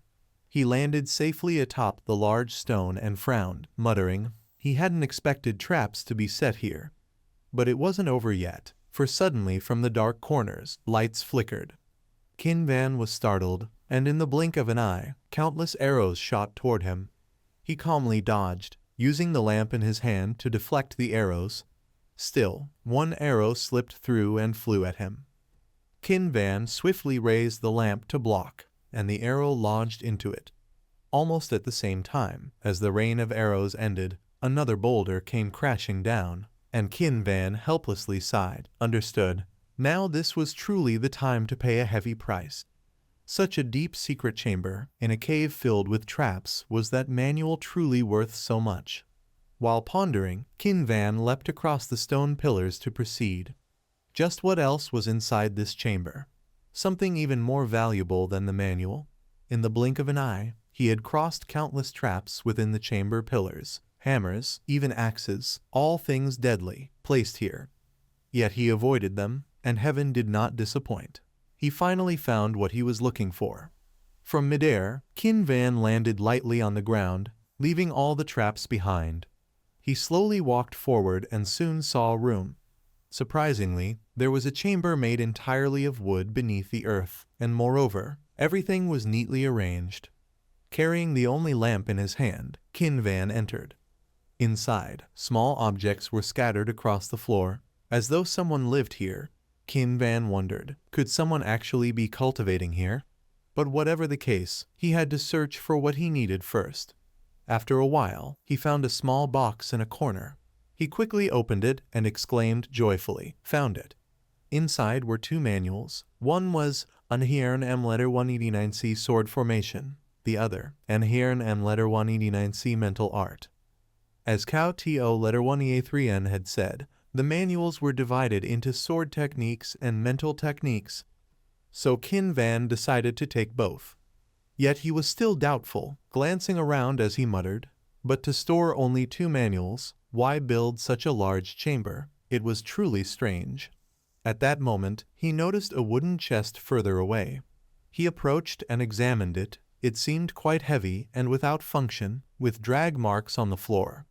After some thought, Kin Van decided to try. Perhaps there might be something unexpected. He quickly pushed the chest aside, revealing a small mechanism on the floor, with several talismans pasted around it. Without hesitation, he opened the mechanism. Inside was a wooden box and several talismans, seemingly sealed. He picked it up and silently observed. A strange energy was emanating from it. After thinking for a moment, Kin Van placed the lamp on the ground, then carefully removed the talismans one by one. Perhaps what the master of M letter 189C Manor wanted to hide wasn't the manuals. Just then, the lamp beside him suddenly went out. Kin Van's eyes widened in shock. What? Why did the lamp? In the flickering light of the chamber, he saw inside the small wooden box a book with a leather cover, clearly not ordinary. Moreover, it emitted a nauseating odor and had strange patterns on it. Kin Van felt it might be made of human skin. Just what was this book with strange patterns and this string of beads? Meanwhile, at a tavern, a lively banquet was underway, with the booming of drums unceasing. There were also flutes and horns. Leading the celebration was the second young master of Anhiern M letter 189C Sword Manor, M letter 189C An Bin. Holding a cup of wine, he exclaimed excitedly, "Excellent, so lively, today our M letter 189C Sword Manor feels much brighter." Saying this, An Bin curled his lips in a smug smile. "Surely it was because I have come so close to the position of Manor Lord. Thank you for siding with me, Cam the bodyguard." As soon as he finished, he glanced at the curtain behind. Cam quickly walked out from within, clasped his fists respectfully, and greeted, "I pay respects to the second young master." Thus, inside the tavern, a meeting full of schemes unfolded. An Bin narrowed his eyes at Cam the bodyguard and laughed, apologizing for keeping him awake at such an hour, saying that upon hearing the news that the talented bodyguard he had long wanted to meet desired to see him, he had wished to host an even grander feast, but his father still lay bedridden. Cam shook his head and declined, saying there was no need, that he was already very grateful for the young master's warm reception. Hearing this, An Bin chuckled softly. "Ha ha, very well then, come in." They enjoyed themselves like this until midnight, when the musicians finally left the tavern. At that point, An Bin turned to the main matter. "So you're saying M letter 189C Kin Van has now lost all martial arts?" Cam did not answer immediately, for the real one was dead, and the impostor indeed had no martial arts, which was not a lie, but he had no intention of revealing that the current Kin Van was a fake. If people knew that Cam had failed to protect his master, he would be in danger, and Qin Van knew this too, which was why he dared make demands of him. Yet Cam would never allow things to go as Qin Van wished. He intended to offer Qin Van's head to prove his loyalty to An Bin. Thinking of this, Cam finally nodded and confirmed, yes, young Master M. Letter 189C Qin Van now cannot use any martial arts at all. Hearing this, An Bin laughed proudly. That fool, he was talentless to begin with. And now without martial arts, if he defeated me it would truly be absurd. Thanks to you I've learned some useful information. With that, both he and Cam burst out laughing. Just then, An Bin suddenly remembered something and asked suspiciously, "Oh right, can you tell me why he lost his martial arts?" Cam froze, unsure how to answer. Seeing this, An Bin smirked, saying, "If it was due to your mistake, I'll overlook it. After all, who doesn't make mistakes in this world?" After hesitating a moment, Cam bowed his head and replied, "Forgive me, I cannot tell you yet, young master. But do not worry, even if you don't know the reason, nothing will affect your plan." He said this because if the truth came out, he would be doomed, yet hearing it, An Bin sneered coldly. Narrowing his eyes at Cam, he said, "Very well, I trust you, because you are a former assassin from that place." These words froze Cam's expression. He hadn't expected An Bin to know. Seeing his reaction, An Bin couldn't help but laugh. What's wrong? Cam had thought An Bin was still a child, but never imagined him to be so cunning. Thinking this, Cam kept silent, while An Bin smirked again, saying, "Could it be? That matter is your secret." Cold sweat beaded on Cam's forehead, his lips pressed tight. This one had been watching him all along, and he had been far too careless. Reluctantly, Cam replied, "No, it is not." An Bin squinted at him, then waved his hand. "I'll summon you if needed. You may go." In the end, only An Bin and his men remained. From above, An Bin watched Cam's departing back for a long time, then coldly muttered, "He is still hiding something from me. Something about Letter 189C Qin Van. Go investigate what he is concealing. Has that man truly lost his martial arts?" One of his subordinates immediately accepted the order. But before leaving, he hesitated and asked, "Do you just want us to confirm it?" Hearing this, An Bin curled his lips into a wicked smile and ordered, "No, that would be no fun at all. Cripple one of his ankles for me." "Yes," the subordinate replied and left at once. Meanwhile, in the apothecary's cellar, Qin Van was still fiddling with the strange book in his hand. The painful sensation on the human skin cover he felt through his fingertips was no illusion. Yet paradoxically, this was not a living thing, leaving him unsettled. The feeling was like the heartbeat of someone about to die. He was deeply curious why such an item was here. He wanted to remove the bead string immediately to see what was hidden inside. But just then, behind him, a surge of black energy appeared. Ma Tang materialized, though his demeanor seemed strange. Qin Van frowned and asked suspiciously, "Ma Tang, what has happened?" But Ma Tang did not reply. His eyes suddenly widened, and then, shockingly, he clasped his fists in salute, seemingly toward the book in Qin Van's hands. This bewildered Qin Van, who frowned and fell into silence. Incredible that Ma Tang would react this way. Clearly, something was hidden in this book, and he truly wished to examine it. But instead, he placed it back into the wooden box, for if Ma Tang had come from Cao To Letter 1A3N to warn him, then surely someone was approaching his room. Thinking this, Qin Van raised his head, muttering under his breath, "That means there's an intruder." But since he was in the cellar, that one surely would not know. Soon after, Qin Van retraced his steps through the traps, leaving the wooden chamber beneath the secret room. He headed for the stairs, step by step leaving the place. At the same time, outside the apothecary, a shadow was gliding on the wind. It stopped at the trunk of an old tree nearby, where it saw Cao To Letter 1A3N outside, yawning repeatedly. The intruder wondered why Cao To Letter 1A3N was standing outside instead of guarding his injured master. But unable to figure it out, he crept toward Qin Van's resting room, thinking perhaps the boy was indeed hiding something. Looking inside, he was startled for he saw Qin Van quietly lying on the bed, asleep. The intruder was stunned, just sleeping. Then why order cow to letter 1EA3N outside? Thinking so, he slipped noiselessly into the room, muttering under his breath, "First I must check if there's anything suspicious." At that moment, his eyes fell upon a book on the table, and his pupils shrank. It was the very manual Qin Van had retrieved from the cellar. He hurriedly opened it, growing more excited as he read. Indeed, it held secrets. How could you possess this? But more importantly, with this, his master would gain the upper hand. His young lord would win. Yet as he thought this, he failed to realize Qin Van had already risen and quietly approached from behind. Qin Van suddenly seized his head and slammed him to the ground, making his nose spurt blood. With a cold snort, Qin Van asked harshly, "What are you doing in my bedroom, not asleep at this hour?" As the intruder stayed silent, he curled his lips in a mocking smile. "Then I'll help you sleep. Aren't I too kind?"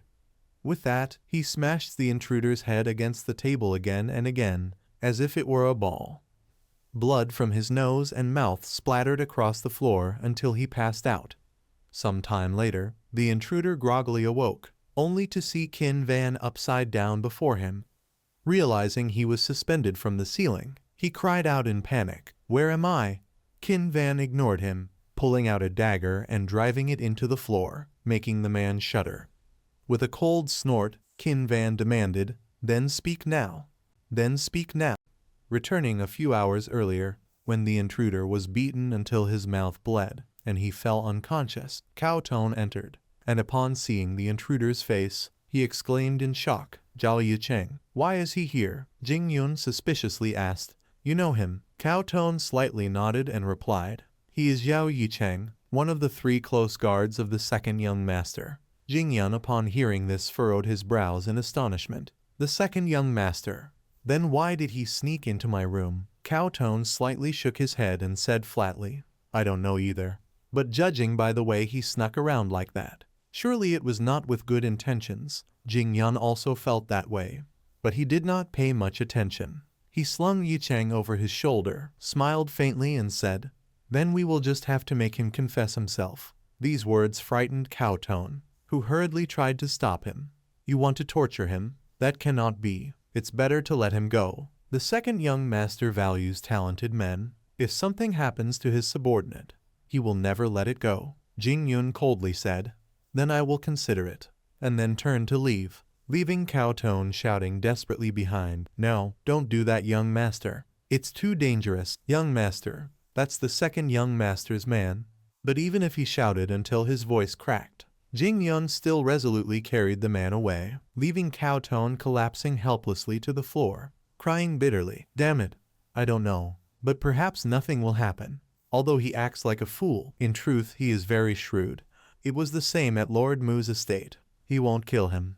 Yet as he said this, Cao Tone suddenly felt he was being very naive. Hasn't Jin Yun already killed plenty of people? All he could do now was pray to heaven and Buddha, returning to the present, where Jing Yun was interrogating Yicheng. Though hanging upside down from the ceiling, Yicheng still arrogantly ordered, "Untie me now, untie." Jing Yun slightly furrowed his brows and suspiciously asked back, "Why?" Yicheng snorted coldly, proudly saying, "Why? You should understand. I act under the orders of young master Mu Enbing. If you harm me, do you think you can keep your life?" He advised Jing Yun not to do anything foolish. He would speak well of him before Enbing, and only then would Jing Yun at least preserve his life. Yet Jing Yun upon hearing this sneered coldly. How amusing. This reaction startled Yicheng. Jing Yun curled his lips and said mockingly, "I suppose the second young master truly values his subordinates. Even in this situation you still trust your young masters so much. Fine, I will untie you." Upon hearing this, Yicheng let out a sigh of relief. "That's right, you are wise. I will speak well of you before." But before he could finish, he froze. For as his arms were freed, he saw his hands, and one of his fingers had already been cut off. Jing Yun held the severed finger before Yicheng, curled his lips and asked with a grin, "Look whose finger this is." Yicheng trembled in terror. "You cut off my finger. But why do I feel nothing?" He could not move or sense any internal energy within. While Yi Chang was confused, Jing Yun said, I spread beast poison powder on you. Instantly Yi Chang's face turned grim. But Jing Yun ignored him and continued, I concocted it from several herbs at the pharmacy. You will lose all sensation from your neck down for several hours. I have a few questions to ask you. He also warned that every second without an answer would cost him a finger, making Yi Chang tremble in fear. Jing Yun calmly asked, First question, why did your second brother order you to sneak into my room? Answer quickly. As soon as the words fell, the dagger in his hand flashed, causing Yi Chang to scream frantically. Wait, but unfortunately it was too late. 1 second had passed, and with a slash, another finger was chopped off. Jing Yun's expression remained unchanged as he warned, If you still refuse to confess, don't blame me. And then followed a scene of hand chopping, blood staining the floor red, and Yi Chang growing more terrified. In the blink of an eye, 4 of his fingers had been severed. Unable to bear it any longer, he screamed, No, please I beg you. Jing Yun narrowed his eyes at him, coldly said, Next is the thumb, right? Yi Chang's face was now as pale as death.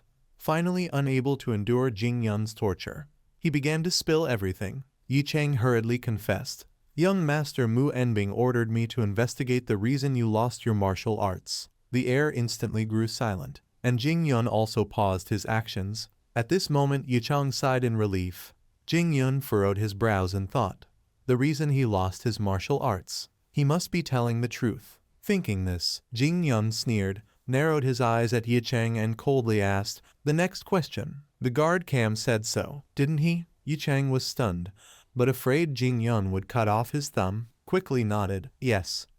Jing Yun clicked his tongue in disdain. That man is cunning after all, only telling half the truth to save his own life. Yi Chang was puzzled.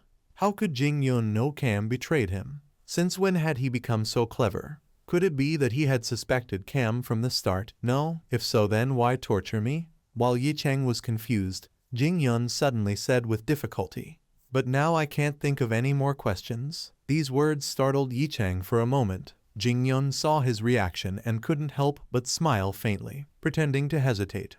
Then what now? Yi Chang's face turned pale then white. He felt his life was about to end in Jing Yun's hands. Thinking this, Yi Chang quickly shouted, startling Jing Yun slightly. Yi Chang, driven mad by fear of death, roared, I swear I will be loyal to you.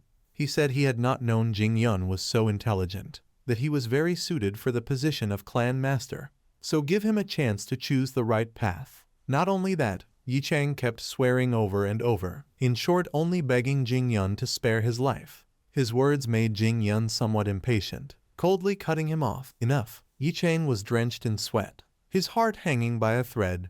Jing Yun narrowed his eyes at him, after a while spoke, Can I give you orders? Upon hearing this, Yi Chang immediately breathed a sigh of relief. He was saved. He quickly nodded, Of course, please give your orders. Yet just as his words ended, the dagger in Jing Yun's hand stabbed into his neck. Blood gushed out like rain. Jing Yun curled his lips and said with a grin, You said you would sacrifice even your life for me. And with that, he pulled the dagger out, then added, Then lend me some of your blood. In his heart, Yi Chang was cursing 18 generations of Jing Yun's ancestors. He could not understand. Why did he have to die? Earlier Jing Yun had tried to force open the bead string sealing the strange book, but could not. He thought it was the seal mentioned in the Yin-Yang scripture. According to that text, this method sealed something unholy with pure essence. Thus, if something impure touched it, the essence would weaken. The blood of Yi Chang, who died unjustly, would have an effect on it. So Jing Yun poured that blood full of resentment onto the book.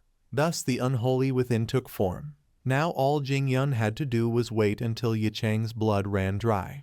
And at that moment the bead string on the book reacted. Indeed, after absorbing enough blood, the bead string broke. Seeing this, Jing Yun curled his lips and said with a grin, Now then, let's see what will come out. Yet something even more shocking occurred. The blood on the book spread across the floor, then crept little by little toward his feet. In the blink of an eye, Jing Yun was surrounded by bright red blood. At the same time, the blood on the book began to stir. Before long, it danced in the air like it was performing, spraying onto the lofty ceiling. This crazy sight startled Jing Yun. Before him, The blood suddenly swirled into a vortex. His pupils shrank. In a short while the blood gradually formed a shape. The mingling of blood and black Kai made it terrifying to behold. When at last the blood began to take human form, all the streams of blood in the air flowed into it. Jing Yun felt as though something was pulling him in. He struggled to resist. Soon the blood on the ground stabilized, and upon seeing the figure before him, Jing Yun was even more horrified. The air was heavy with the stench of blood. A bloody silk ribbon danced in the air, facing it. Jing Yun's heart suddenly trembled with fear. The person before him wore a blazing red robe, surrounded by dense resentment. On her head was a hat with silk covering part of her face, but even the part revealed showed she was a beautiful woman. She was a beautiful woman.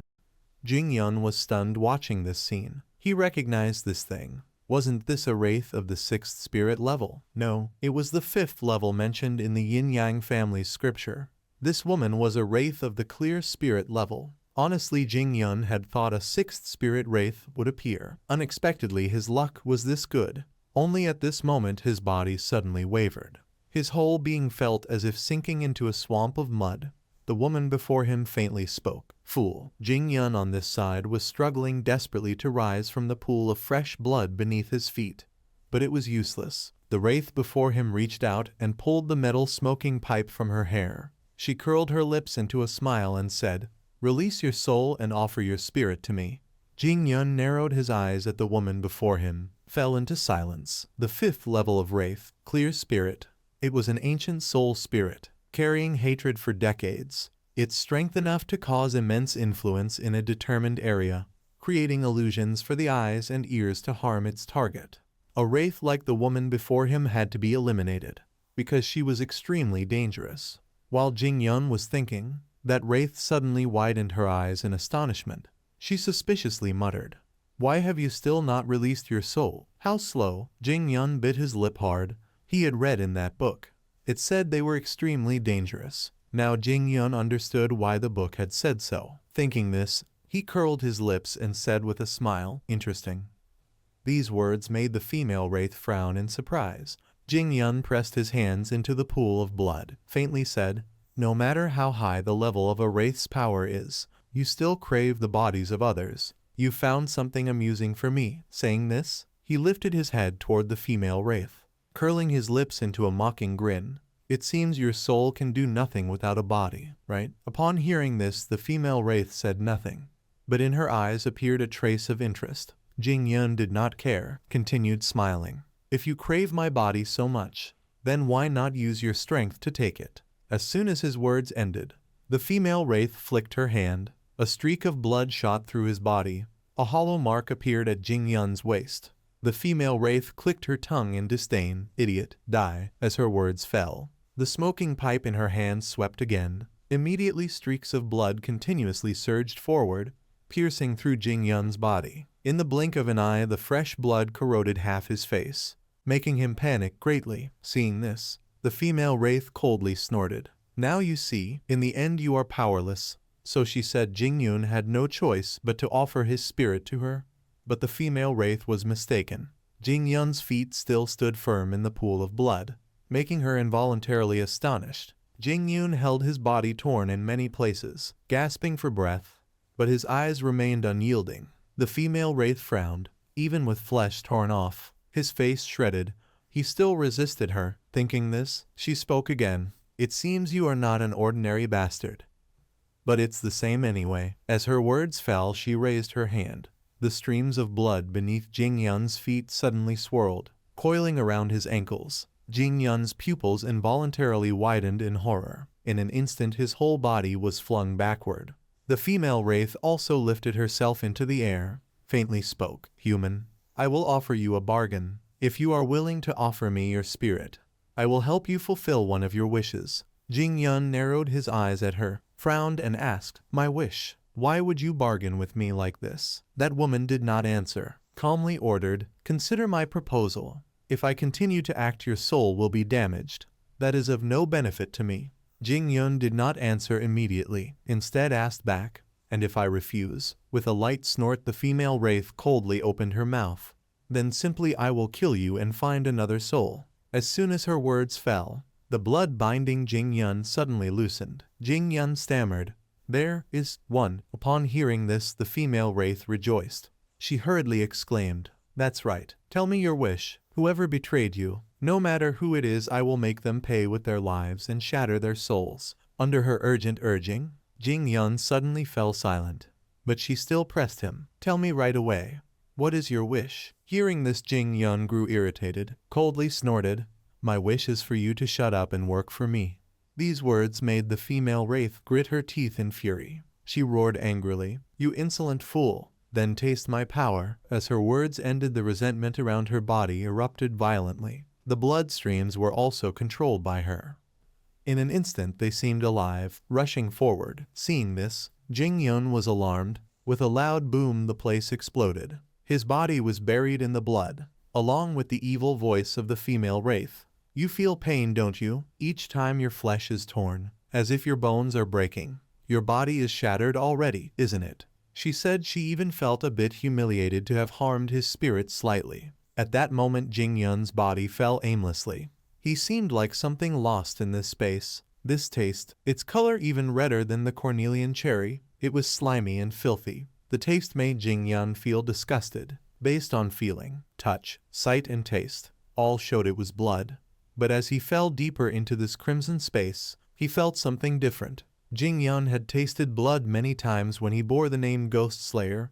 Was the taste of blood then like this? If one could sense the breath of life, the burning heat and warmth inside, then it meant he was still alive. Thinking this, Jing Yun immediately opened his eyes, escaping that bloody space. This sight shocked the female wraith. But what Jing Yun was feeling at that moment was death, and all of it was merely illusion. He was certain it was caused by that female wraith. The female wraith was then blasted out of Jing Yun's subconscious. Her body slammed hard against the wall behind. The blood under Jing Yun's feet was also drained away. He still stood safe in the pharmacy cellar. The female wraith widened her eyes at Jing Yun, her gaze full of disbelief. "Impossible. How could you escape my illusion?" The female wraith couldn't believe it. She waved her hand, and a blood-red butterfly appeared on her finger. Immediately, she released it. The blood butterfly flew straight toward Jing Yun, who silently stood there without any movement. The butterfly slashed at Jing Yun's face with its wings, causing fresh blood to slowly flow. Seeing this, the female wraith's pupils involuntarily constricted. She had realized this was the liberation of sensation. There was a method to escape the illusions deceiving the five senses. That was to deny perception. Merely hearing the theory and saying it verbally seemed easy, but actually denying perception in practice was difficult even for top-tier practitioners, let alone a child who was not a practitioner. The female wraith truly found it hard to believe her eyes. Could it be that Jing Yun had the talent of a practitioner since birth? While the female wraith was still pondering, Jing Yun suddenly burst into laughter, then tilted his head back and laughed loudly. Shocked, the female wraith muttered, "You can still laugh, though you have escaped the illusions I created. Do you think you have the skill to control the current situation?" Jing Yun shook his head slightly, smirking, then raised his brow and said, "No, I just thought of something interesting." The female wraith looked at him in astonishment. As if realizing something, she exclaimed in panic. Before she could finish, she saw Jing Yun holding the book with strange patterns in his hand. According to the Yin-Yang family scripture, the older a wraith existed, the more grotesque it became. There was a method to keep them lingering in the world, and this book was it. At that moment, Jing Yun began tearing at the book. Instantly, wounds appeared on the female wraith's body. She screamed in agony. Jing Yun, seeing this, felt triumphant. Indeed, it was as expected.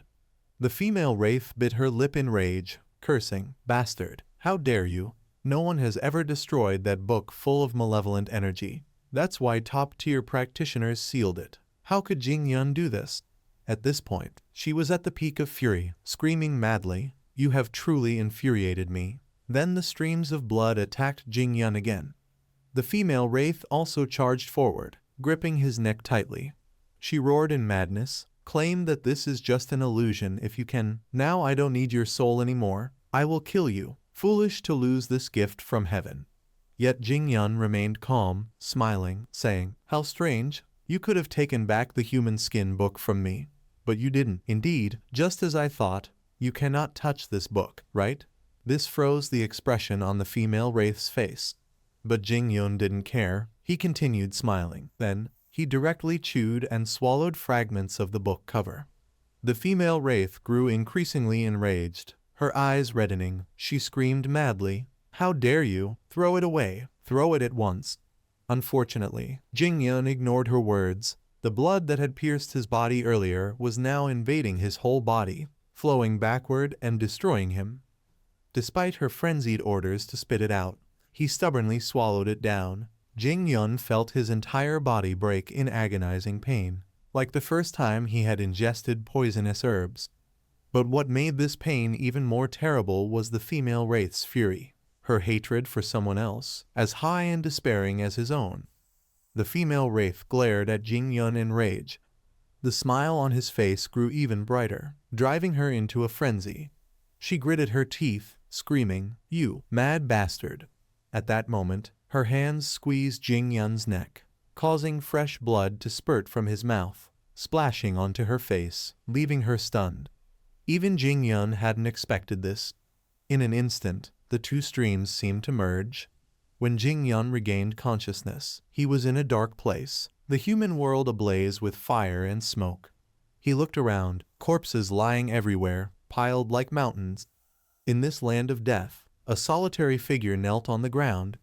Jing Yun's eyes widened in shock. It was the clear spirit, indeed the female wraith, but from when she was still human. Her body was covered with wounds, blood oozing from the corners of her mouth, her eyes filled with hatred. She bit and tore a piece of her garment, then tightly wrapped it around her hands, gripping a sword. Her lips continuously muttered something, then she pointed the sword upward. Though Jing Yun couldn't hear her words, he could feel the ultimate anger emanating from her. The female wraith was extremely furious, coupled with sorrow, but the person above did not even glance at her. He regarded her like an ant by the roadside. A faint smile hung on his lips, yet it was extremely taunting. Indeed, the female wraith grew even more resentful. She wildly charged forward with her sword. But the man above maintained his cold demeanor, casually flicking his hand, stabbing straight into her abdomen. Fresh blood gushed like rain. The female wraith was killed before she could react. Furthermore, her heart was ripped out by that man. She hadn't expected this, yet there was nothing she could do. She was defeated. Her body fell powerless. The onlookers around were filled with desire. They quickly ran to her, surrounding her bloodied body. They drew knives and began cutting her corpse. The female wraith died like this. Her organs, her blood, her entire body were taken away. She died with no dignity. Her death was tragic. Jing Yun stood nearby observing this scene. He stepped into the pool of blood, and in that final moment, he saw the blood and flesh of the female wraith transform into the book with strange patterns. Jing Yun suddenly awakened from the illusion. On his chest now hung a long red cord, surprising him slightly. Upon closer inspection, it seemed to connect to the female wraith. This red cord appeared to be the link between them. The female wraith protested, yelling, "Have I become a guardian spirit already?" Conversely, Jing Yun smiled in satisfaction. So he had obtained the clear spirit. Everything felt like a dream. The female vengeful spirit could not accept this truth, and she shouted furiously, "Brat!" which made Qin Van startle and look back. She rushed over from a distance, grabbed his neck, and coldly commanded, "Brat, end this matter immediately for me." However, the moment she tightened her grip and left an imprint on Qin Van's neck, a similar mark appeared on her own neck. She immediately released him and coughed. Seeing this, Qin Van frowned in confusion.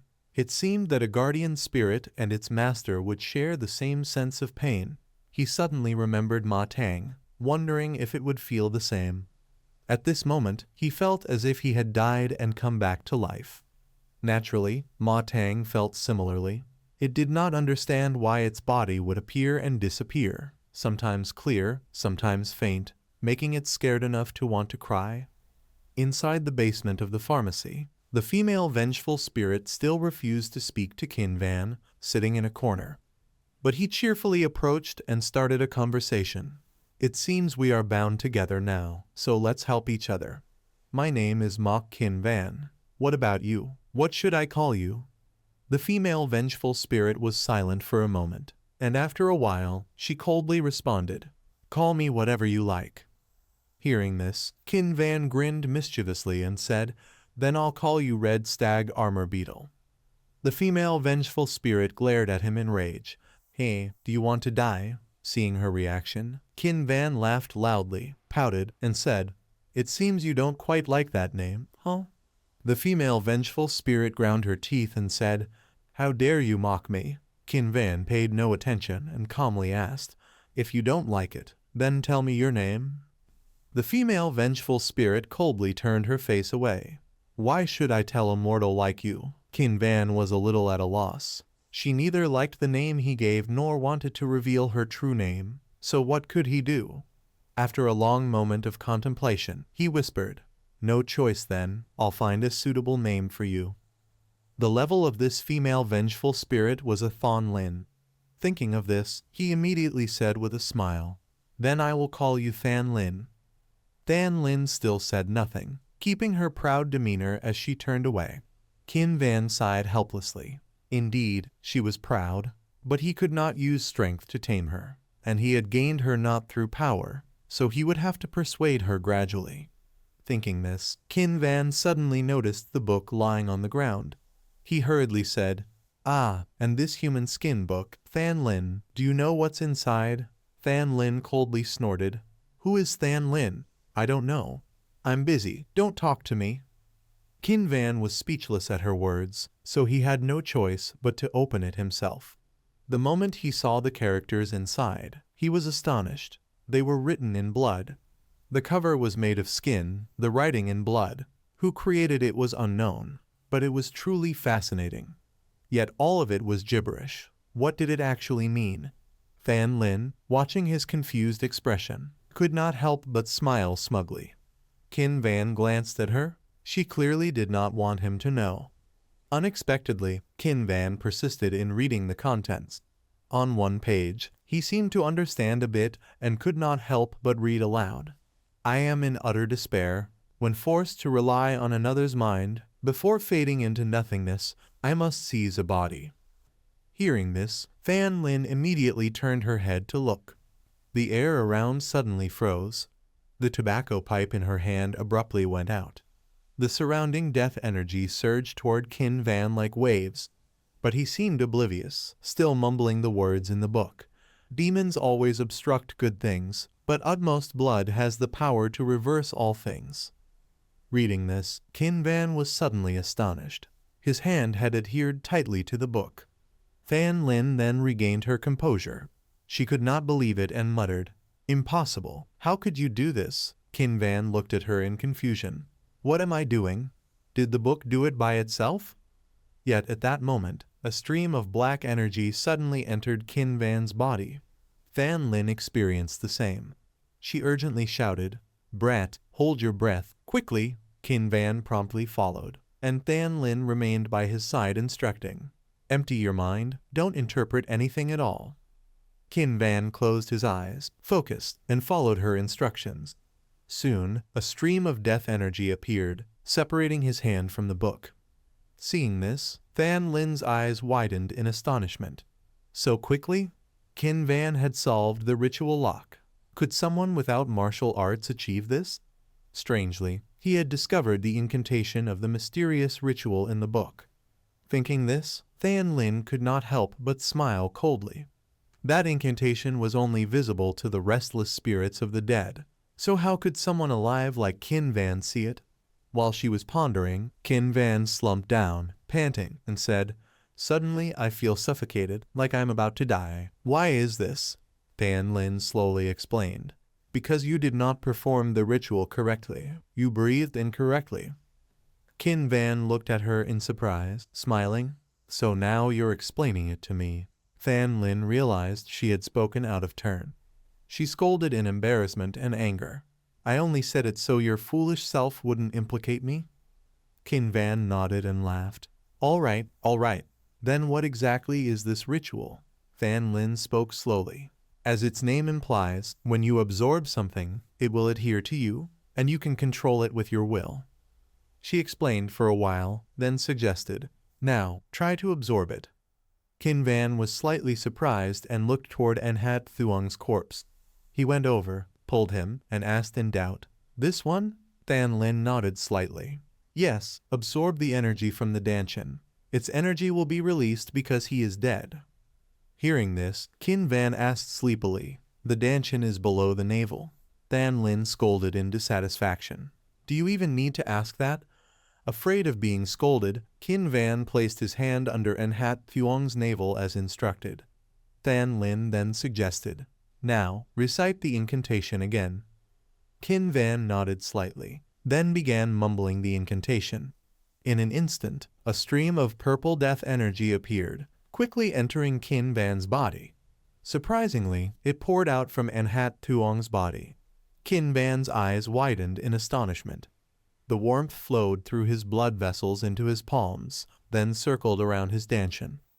At this moment, Fan Lin inhaled from her pipe, exhaled white smoke, and then slowly said, you can absorb anything into yourself, and energy is no exception. Do you feel it now? This is how to perform the ritual. Perform. Qin Van listened quietly while absorbing the death energy from Enhat Thuong's Danshin. A stream of heat surrounded his stomach. This was the energy that Cao Tone had once mentioned. According to Cao Tone, it would take a long time to accumulate such energy. Yet with this ritual, Qin Van could now absorb another person's internal energy into himself. In other words, it wouldn't be long before he could grow stronger. Just then, the surrounding death energy suddenly dissipated, leaving Qin Van bewildered. He called out in confusion, why has it all vanished? Fan Lin slowly explained, of course, that is the nature of energy. Therefore, you need a special method to condense it. Otherwise, it cannot accumulate in the Danshin. This special method only works for this type of true energy, so it will not disperse or mix with other energies of yours. Saying this, Fan Lin raised an eyebrow and smiled, or rather, the ritual itself cannot condense energy in the Danshin. Hearing this, Qin Van let out a disappointed sigh. And here I thought I had found a shortcut. Fan Lin coldly snorted. Do you think becoming a martial arts master is as easy as eating porridge? But don't be too disappointed. Even using the ritual provides several great benefits. Qin Van frowned slightly and asked, what are they? The first and basic technique of the ritual is the breaking 8 forms. As long as you master it, Qin Van, you will gain unlimited ability. Fan Lin was silent for a long while before speaking again. Even though the energy has dispersed everywhere, it is still energy. Now try to use your hand and guide it. Qin Van looked at her in confusion. Guide it how? Fan Lin was speechless for a moment, then sighed and suggested, fine, just try to imagine and visualize it. She explained that guiding energy was like painting a picture in the mind, and in this way, he could direct the energy into his palms. She said it, but she knew Qin Van could not truly apply this method. A newcomer who had never practiced martial arts could not achieve it. Qin Van, unaware of her thoughts, began to follow her instructions. Surprisingly, after a short while, a stream of energy appeared in his hands. Qin Van squeezed it tightly. Seeing this, Fan Lin was alarmed. Qin Van, unfazed, continued to focus on controlling the energy, then struck a punch at the column in front of him, splitting it in two. Fan Lin's eyes widened at this scene. It was impossible. How could someone as inexperienced as him do this? After throwing the punch, Qin Van smiled with satisfaction. The feeling is amazing. Standing beside him, Fan Lin inwardly marveled. What exactly was he? She had encountered countless martial arts prodigies, but had never seen anyone possess such extraordinary ability as Qin Van. Where did he come from? At that moment, Qin Van cheerfully said, so this is why everyone in the world wants to cultivate martial arts. With martial arts, killing becomes as easy as turning your hand. Fan Lin was surprised. He had seen the truth through the essence of martial arts. People often say that practicing martial arts means cultivating the mind and spirit, but the key of martial arts is still simply finding the fastest way to defeat an opponent.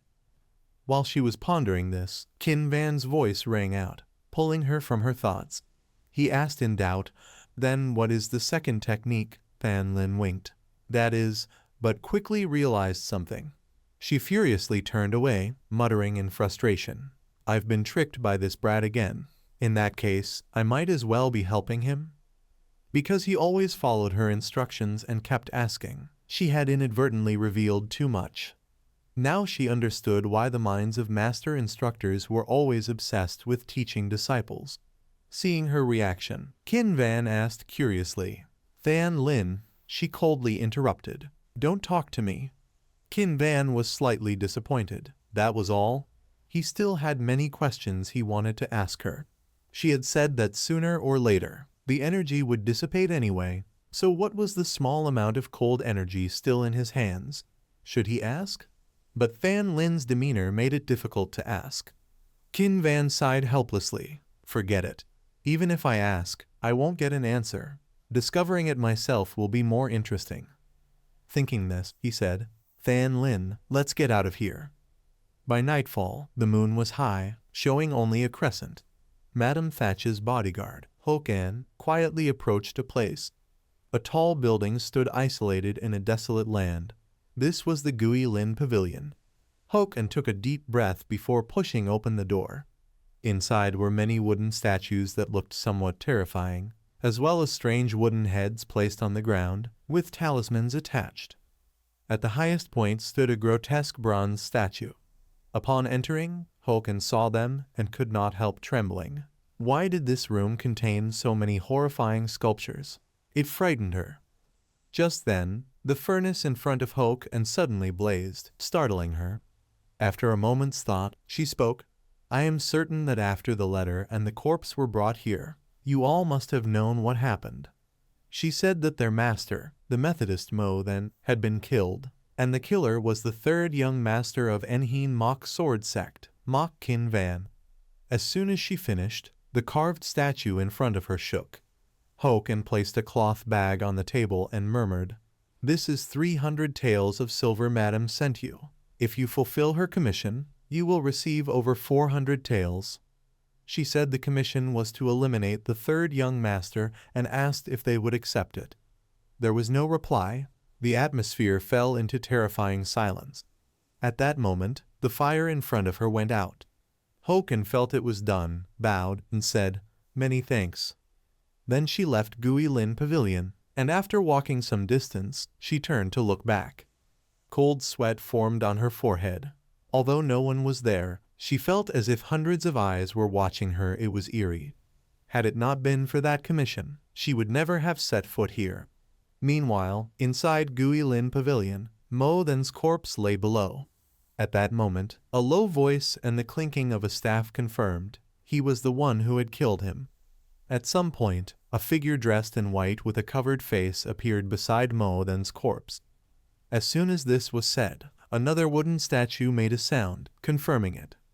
Then, a person in blue robes holding a staff stepped forward and said quietly, "That brat commanded a subordinate vengeful spirit, possibly his guardian spirit, to act." Soon, many more people appeared around Mo Then's corpse. One of them spoke. "Impossible. If it were a demon beast, good spirit, or monster, maybe, but never could a vengeful spirit become a guardian spirit. If this is true, isn't that brat extremely dangerous?"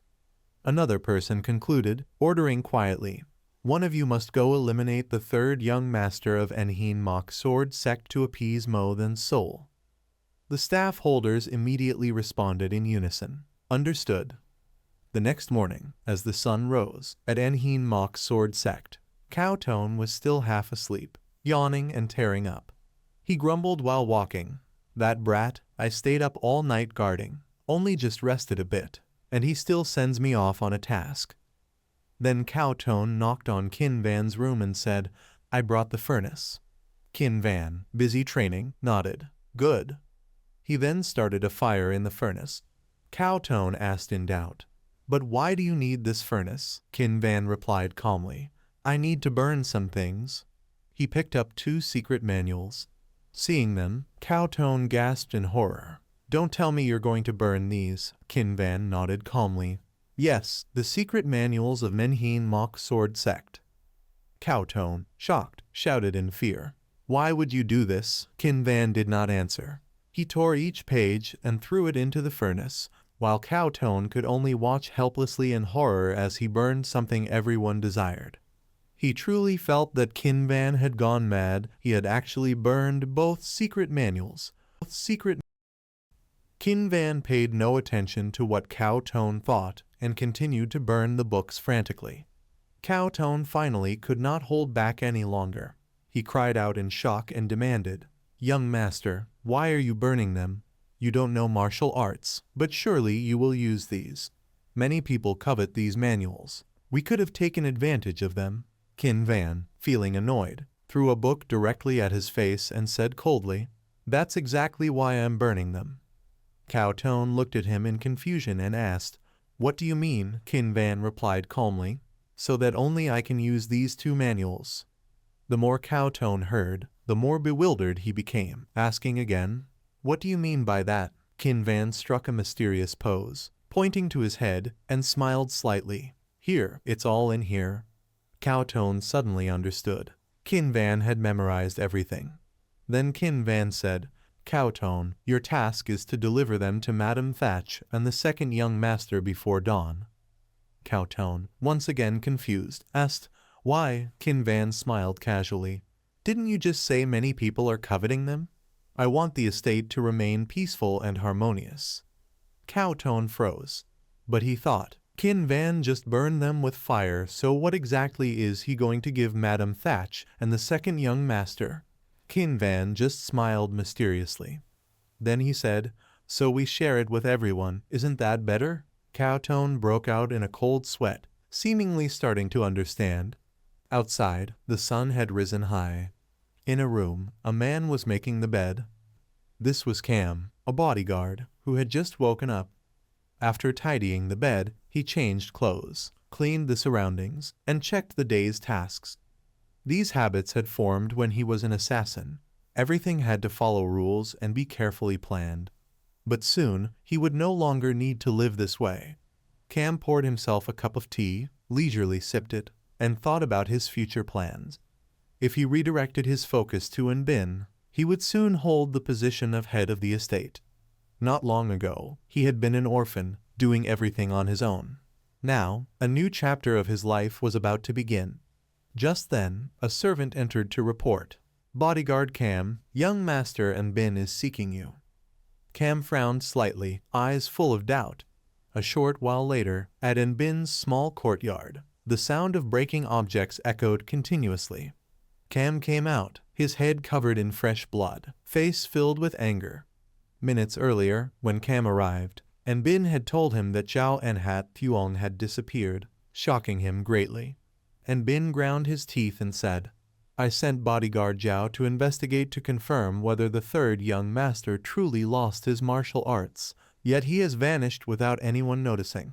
How dare you deceive me?" He looked at Cam with a fierce glare. Cam's face instantly turned ugly. Something was amiss. He quickly spoke. "Young master, I have not lied to you even a word. There must be hidden circumstances." Enbin, unwilling to listen, threw a hard object at Cam, causing his forehead to bleed, and angrily demanded, "Then why hasn't Zhao Enhat Thuong returned? Do you take me for a fool?" Cam did not understand why everything had become so chaotic.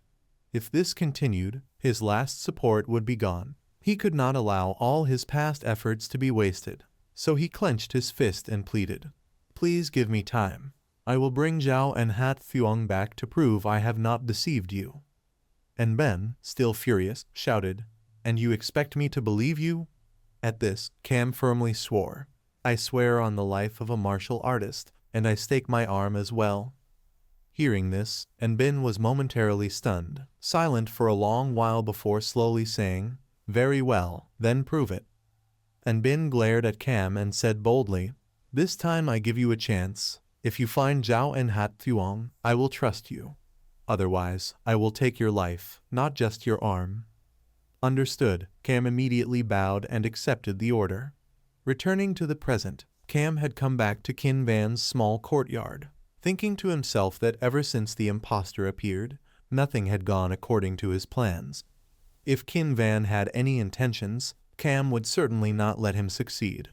Thinking this, he threw away a blood-stained handkerchief and stormed inside. As he entered, he saw Cao Tone. Cao Tone, stepping out, was momentarily stunned when he saw Cam. Before he could speak, Cam lunged and grabbed him by the throat. Cam angrily demanded, "I told you not to take your eyes off him for even a second.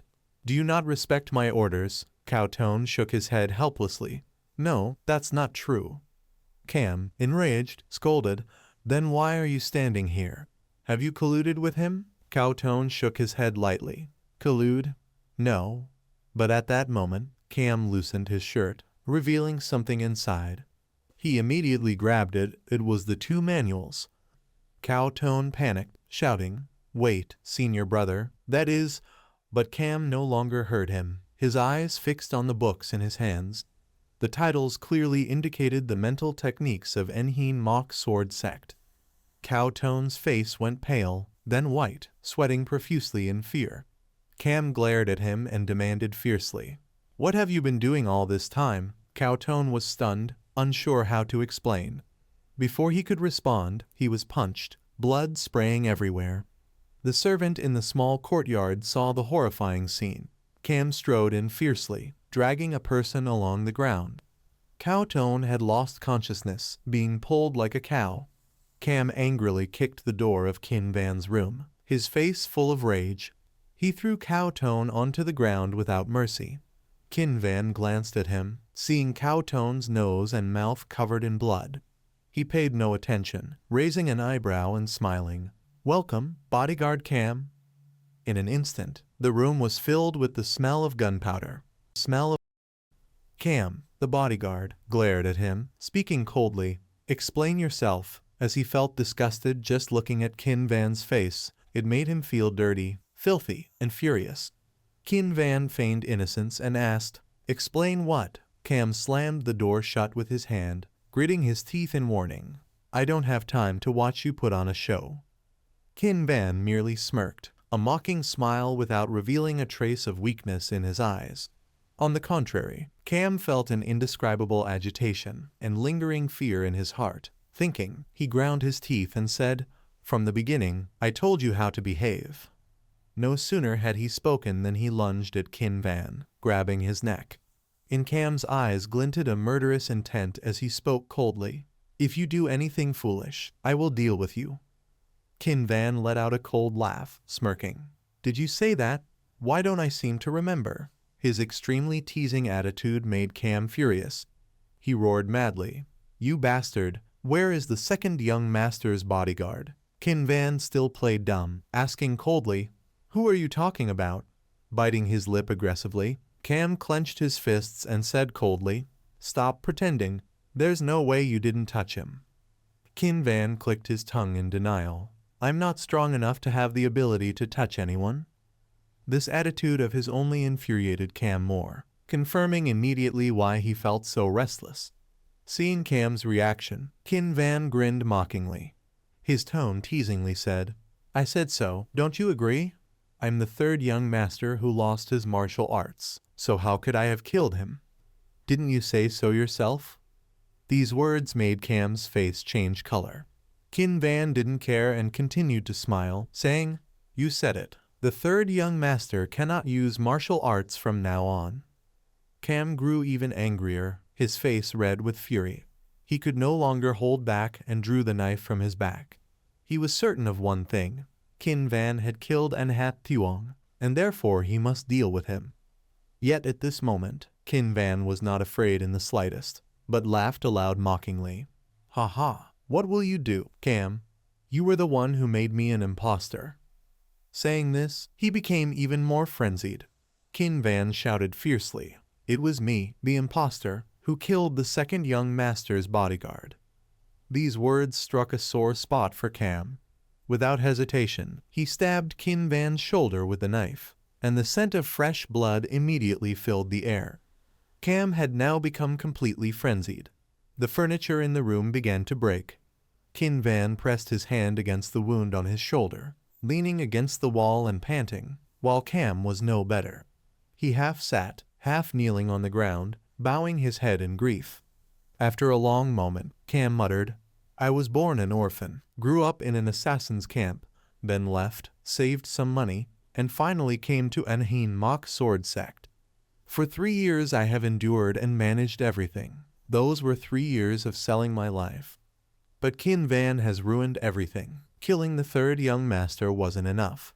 Now he has eliminated even the second young master's subordinate, so I have no choice but to kill him. Otherwise, I cannot have peace here. 1. Kill Kin Van. 2. Leave this place. There's no other choice." Kin Van listened silently, not interrupting. At this moment, Cam's eyes suddenly sharpened. He raised his head and looked at Kin Van, making him slightly uneasy. Cam crawled toward him, muttering frantically, "TRI letter 1 EC7 UNH letter 1 EA5 TTH letter 1 BISO letter 1 EDDNG is dead and cannot come back. But I can take something else to exchange with the second young master." Saying this, he took out the manual from Cowtone's hand. He questioned fiercely, "I don't know how you got this, but the rest of the manual, you're still holding it, right?" Once Cam had both manuals in full, he wouldn't need to keep Kin Van alive anymore. Kin Van squinted at him and after a long pause said, "I'm not sure either," which angered Cam. He pointed the knife at Kin Van's neck, gritting his teeth in warning. "If you still don't answer, I will cut your throat before leaving this place. But if you hand over both manuals completely, I'll reconsider. If you stay silent, I will torture you to death." Therefore, Cam warned Kin Van wisely to hand them over while he still had patience. Hearing this, Kin Van showed hesitation, then sighed, "Fine, I'll give it to you." Cam secretly breathed a sigh of relief, knowing that no matter how stubborn he was, when facing death, there's no other choice. Thinking this, he snorted coldly, "Good, you're wise to say so early. Now give it here." With that, Cam held out his hand in front of him. Kin Van squinted at it, then reached out and grabbed it, startling Cam in amazement. He asked anxiously, "What are you doing?" Kin Van sneered, pouting. "What? I'm giving it to you. The manual is all in my head." Feeling toyed with, Cam became furious and tried to pull his hand away. Yet Kin Van still held firm. He smirked and said, "One more thing. Thank you, Cam." As soon as Kin Van finished speaking, a flow of energy poured out from Cam's body. Then it entered Kin Van's body, a scene that made Cam horrified as his inner energy gradually depleted, and it went straight into Kin Van. At this moment, Kin Van laughed wildly. "Ha ha, I don't know to what extent yet. Whom shall I try this on? And unexpectedly, you volunteered to be my test subject. I wonder where I should hide your body." Cam's face went pale and then white. He shouted furiously, "You bastard, let me go." Just as he finished, he slashed Kin Van's arm with the knife. Although fresh blood flowed incessantly, Kin Van did not let go. Cam angrily stabbed again, this time at Kin Van's waist. The wound was deep, causing Kin Van to loosen his grip. Thanks to this, Cam escaped, kicking Kin Van in the stomach, sending him flying backward into the door. Cam's arm trembled uncontrollably. He could no longer sense any inner energy in his hand. Had Kin Van absorbed it? While Cam was in confusion, Kin Van sneered, "This is the first experience, but that's not enough. There's no other choice." This made Cam frown slightly. Kin Van smirked, "I have to use another method to eliminate you." Biting his lip aggressively, Cam asked in dissatisfaction, "You say you performed some ritual. You dare to kill me. You think you can defeat me." No sooner had he spoken than he swung the knife and lunged at Kin Van again. But now, Kin Van was not only unafraid but also highly exhilarated. He shouted fiercely, "Ma Tang!" As soon as he finished, a wave of dark energy appeared, holding Cam's arm firmly. Cam's face instantly turned ugly. He had blocked it. How could this be? He asked irritably, "Hey kid, what kind of technique is this?" Kin Van smirked. Something like it. I'll show you what it is. As soon as he finished speaking, Cam's pupils contracted instantly because Ma Tang had appeared before his eyes. He exclaimed in fear. What is this thing? Qin Van did not answer, laughing coldly. I will return it to you, this knife along with the inner energy from before.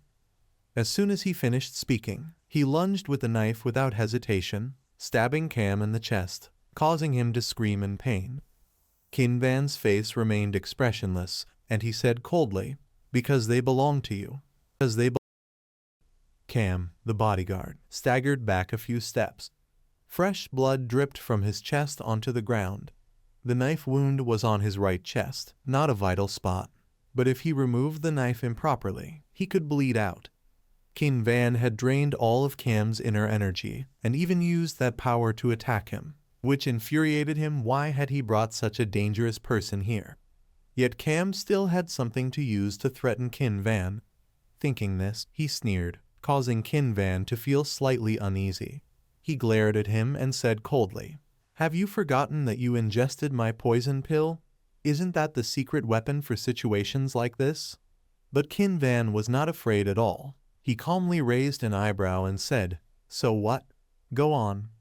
Cam smiled with satisfaction and slowly spoke. Let's make a deal. A deal? Qin Van frowned slightly and asked suspiciously. Cam answered casually. Exactly. If you and I continue fighting like this, we will both suffer losses. He said he would give Qin Van the antidote and some money. After all, wasn't Qin Van's goal to escape from here? However, just as he finished speaking, Cam suddenly coughed harshly. Immediately after, he vomited fresh blood. Seeing this, Qin Van's face did not change. It seemed he had anticipated it. Cam, on the other hand, was very confused. He had cultivated his energy. Why was his body like this? Suddenly, Cam realized something. It was poison. At that moment, Qin Van spoke coldly. What's wrong? The wound isn't too deep. Why do you look so pained? Cam glared at him, questioning. What did you do? You poisoned me? Since when? Qin Van opened the window for some air and said indifferently. It's nothing, really. You stabbed me with that knife earlier, so it got a lot of my blood on it, that's all. Cam, increasingly confused, asked, What nonsense are you saying? Qin Van calmly replied, My blood is also a kind of potent poison. Cam's face instantly turned grim, but Qin Van paid no mind and continued. Dang Gui, Nam Vo Dang, Hoi Huong Thao, Ba Dao, Duong Kui, Fuck Tho Thao, Ban Ha, do you know them? All of these are ingredients for making poisons. He explained that perhaps because he had ingested poisonous plants since childhood, the toxicity gradually accumulated in his blood. He asked Cam if he understood what that meant. Before Cam could answer, Qin Van stepped close to him and smiled. But you don't need to understand. You mentioned the antidote, right? In an instant, Cam felt as if he was about to die, his body trembling uncontrollably. Seeing this, Qin Van could not help but sneer. What's wrong? Why are you trembling? Do you feel cold because I opened the window? I thought your whole body had a fever from the poison, so I opened the window to help you cool down. According to the rules, if the body temperature is lower, the poison spreads more slowly, and you might survive a little longer. At this point, Cam was no longer arrogant as before. His hand trembled slightly. He grabbed Qin Van, begging, Please, save me. But Qin Van clicked his tongue and stepped back, causing Cam to panic, scream, and plead, No, please, I beg you, save me. I swear I will be absolutely loyal to you. I will become your dog. He continued begging Qin Van non-stop, bowing his head like a submissive dog. After a while, Qin Van coldly spoke. I like this attitude of yours. Cam looked up at him upon hearing this. Qin Van smirked. Isn't this better? If you maintain this attitude, we can cooperate smoothly in everything. In an instant, a trace of joy appeared on Cam's face. But Qin Van once again pushed him into despair, speaking coldly. If only you had treated me like this from the start. Cam was momentarily stunned. Qin Van paid no attention and continued. A cunning person like you can open your mouth and speak of loyalty. Immediately after, He grabbed the hilt of the knife on Cam's chest and pressed down, causing him pain and trembling.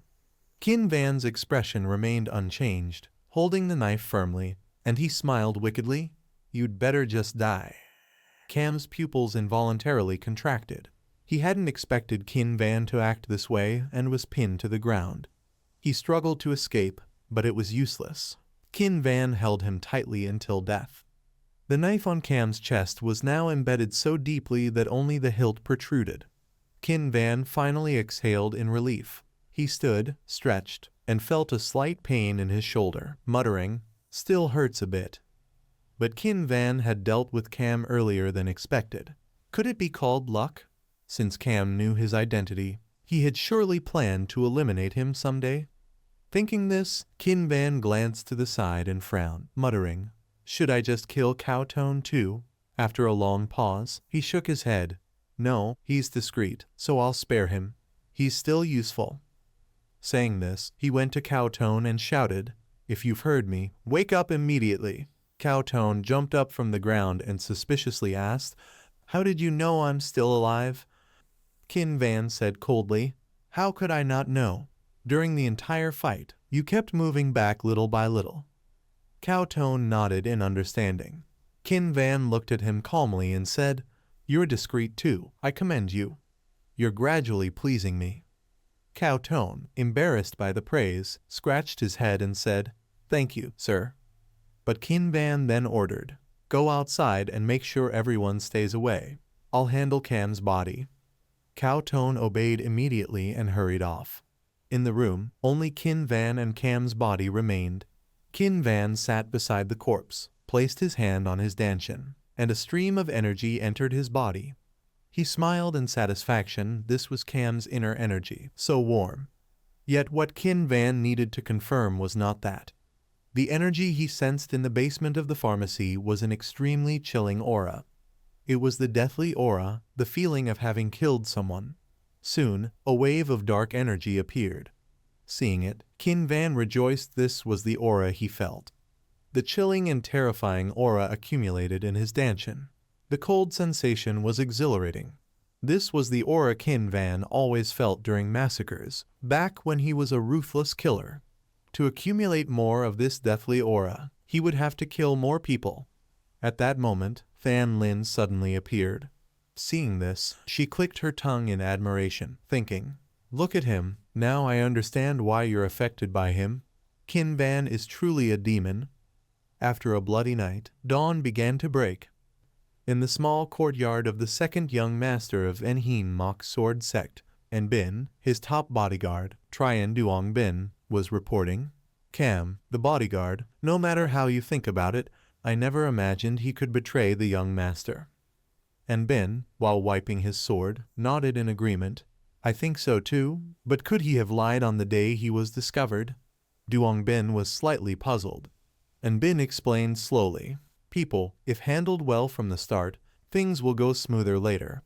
That's why he must show he is selective and strict. Later, when the other party understands, he will reveal a fierce side, making the situation more stable." At this, Enbin smirked slyly. "Human nature is harsh, so sometimes you must treat the other party well to gain greater results." Hearing this, Duongbin nodded slightly. Indeed, young master has profound insight. Enbin clicked his tongue in reproach. "Don't speak such empty words." Duongbin asked skeptically, "Empty words?" Cam, the bodyguard, has low loyalty. Honestly, a test like this is necessary. As rumored, Enbin is truly skilled in dealing with people. At that moment, the door opened, and Enbin's second bodyguard, Han Sin, hurriedly reported, "Young master, something serious has happened. Earlier, Cam tried to kill young master Mok Qin Van." This surprised both Enbin and Duongbin. Enbin frowned. If he was trying to prove his innocence, that was truly foolish.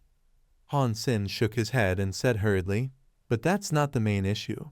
The third young master declared that the real person who ordered Cam to act is none other than young master Enbin. This made Enbin's face change color.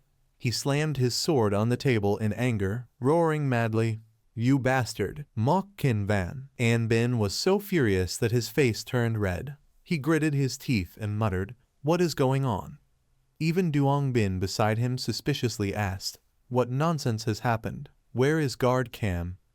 Han Sen hesitated for a moment. After a long while he finally spoke, "That he is dead."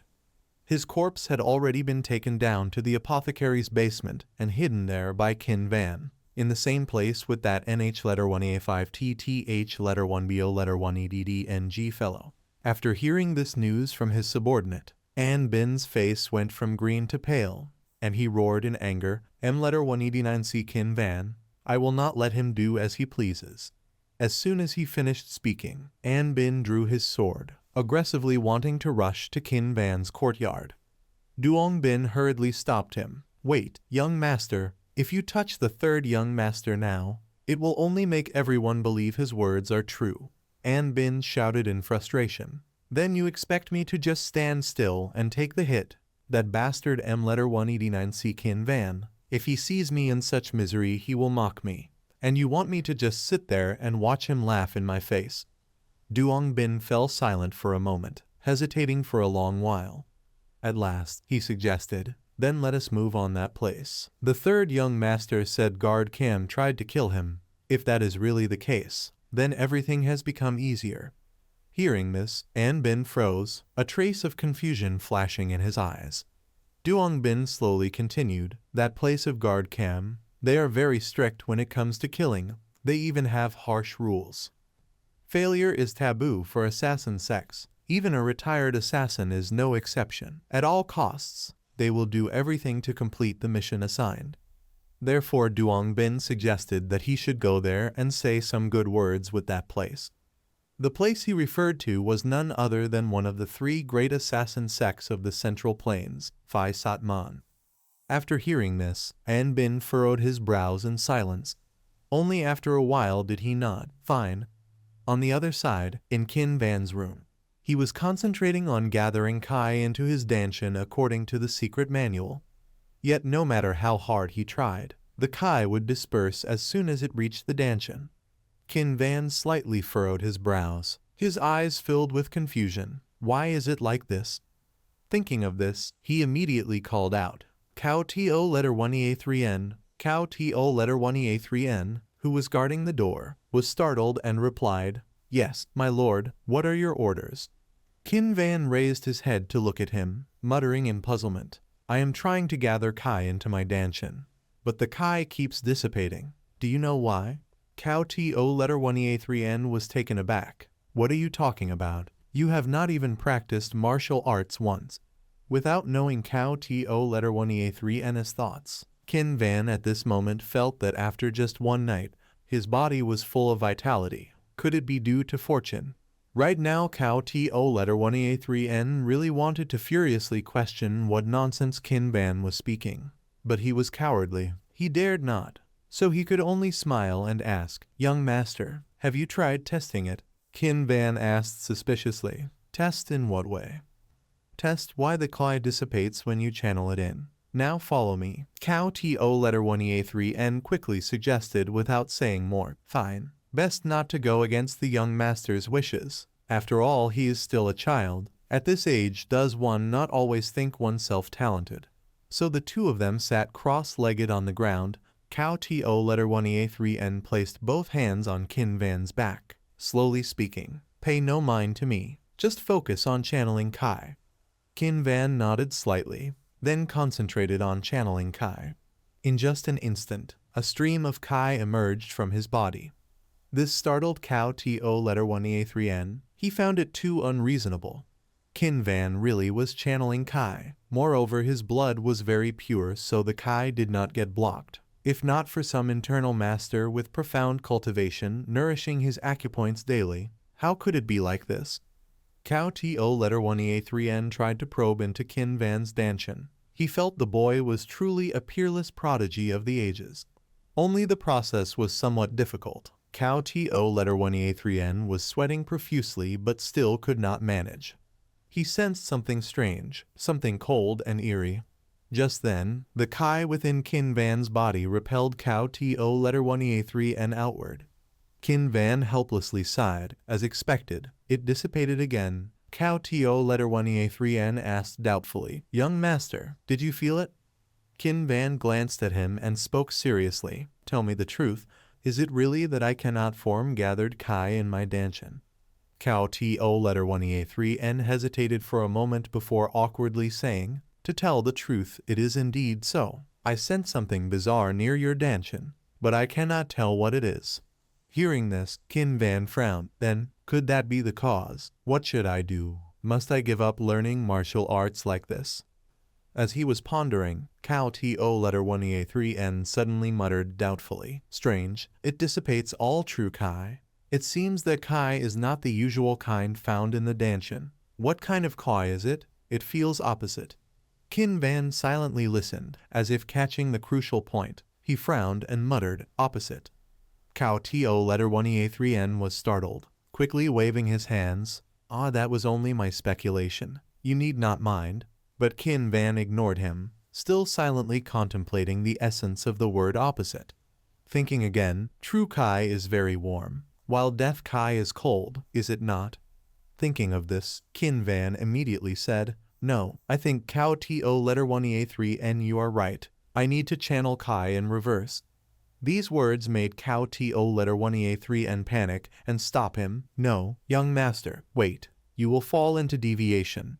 Yet before he could finish speaking, a stream of fresh red blood wrapped tightly around him, dragging him toward the door and sealing his mouth. It was Than Lin taking action. She smiled evilly and said, do you want me to help you shut up? Then she looked at Qin Van and laughed wickedly. Foolish mortals, you will lose your life for your ignorance and recklessness. If a spirit familiar kills its contract master, then Than Lin would obtain the body. Once the contractor dies, the pact with the spirit familiar ends, and she would no longer be bound. At this moment Than Lin was overjoyed. She had not expected to be freed earlier than planned. When Qin Van dies, his soul will vanish, and she will personally tear him apart. At the same time, at HU letter 1AC7 Hia Hall, a stranger appeared there. That person introduced in a deep voice, I am a sorcerer of QU letter 1EF7 Lin Pavilion. I am Sak. Lady TH letter 1A1CH narrowed her eyes to observe the newcomer. M letter 189 TH letter 1A7N. The sorcerer is dead. Yet only one was sent here. Hearing her voice, she seemed to be a young woman. And why did the Sak even bring M letter 189 TH letter 1A7N's corpse here? As if knowing Lady TH letter 1A1CH's doubt, Sak slowly explained, I brought M letter 189 TH letter 1A7N's corpse here to avenge my junior brother M letter 189 TH letter 1A7N who was killed. Lady TH letter 1A1CH frowned upon hearing this. Junior brother? Then that means this woman is of higher rank than M letter 189 TH letter 1A7N. Thinking so, she immediately nodded and replied, fine. At this moment, Sak slowly spoke again. Furthermore, there is one matter I must do. Lady TH letter 1A1CH asked suspiciously, what matter? A vicious glint flashed in Sak's eyes, her tone full of murderous intent. The third young master, I must kill him. Lady TH letter 1A1CH sneered upon hearing this. She smiled with satisfaction and said, honestly, at first I could not believe it, but now I like you. Good. Sak saw her agree and also nodded with one word. Then, in her hands a hand seal began to form. In just a moment, M letter 189 TH letter 1A7N's corpse suddenly opened its mouth. Sak continuously chanted incantations, decree of the Northern Emperor, command the evil spirits, as the law decrees. As soon as the words fell, she raised her knife, then stabbed straight into M letter 189 TH letter 1A7N's corpse. A pale blue Kai instantly surged out. Seeing this, the faces of Lady TH letter 1A1CH and her servant showed fear, because on M letter 189 TH letter 1A7N's corpse suddenly appeared horrifying tumors. Moreover, from his mouth began to stretch out hands. They were no different from resentful spirits, charging madly. Not long after, they had already rushed out of HU letter 1EC7 Hoa Hall. Their target was Qin Van's small courtyard. They frenziedly charged straight into the room. Than Lin, who was waiting for Qin Van, suddenly sensed something rushing over. She quickly turned her head and immediately saw countless hands. They were madly charging toward Qin Van. Ma Tang of course also saw it and hurriedly jumped out to block. Yet they were too strong, and before long they flung Ma Tang backward. Standing to the side observing, Fan Lin knew exactly what this was. It was called reverse killing. On the other side, Lady Th letter 1A1CH together with HO letter 1AFCN were also watching Sok. She said this was reverse killing. Does that mean each stab down would cause Qin Van to suffer pain? At the same time, Sok stabbed the corpse of M letter 189 Th letter 1E7N once more. The hands in Qin Van's room went mad again, frantically attacking Ma Tang. The more Lady Th letter 1EA1CH thought about it, the more excited she became. Just imagining it already brought her pleasure. She watched Sok stabbing down step by step. The madness in Lady Th letter 1EA1CH's eyes grew. She was eagerly looking forward to Qin Van's death. On this side, Ma Tang was being held tight by thousands of hands. Sok still crazily stabbed her blade down. In an instant, Ma Tang was swallowed completely by those hands.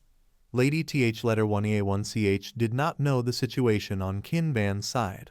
But with every stab Sok delivered, she felt satisfaction. But no one expected that beside Qin Van there was a wraith of spirit grade Fan Lin. With just a casual wave of her hand, countless blood streaks appeared. They began to dance in the air, and wherever they passed, the hands were severed. At this moment Fan Lin gave a cold snort, casting her gaze far away. At the same time, in HU letter 1EC7 Hoei Hall, Sok was still conducting her ritual. Though far away, Fan Lin still saw it clearly. She snorted coldly in displeasure. "The rice is nearly cooked, and you dare, begone." As soon as she spoke, she lightly waved her hand, and the blood streaks raged even more wildly, cutting apart those filthy hands bit by bit.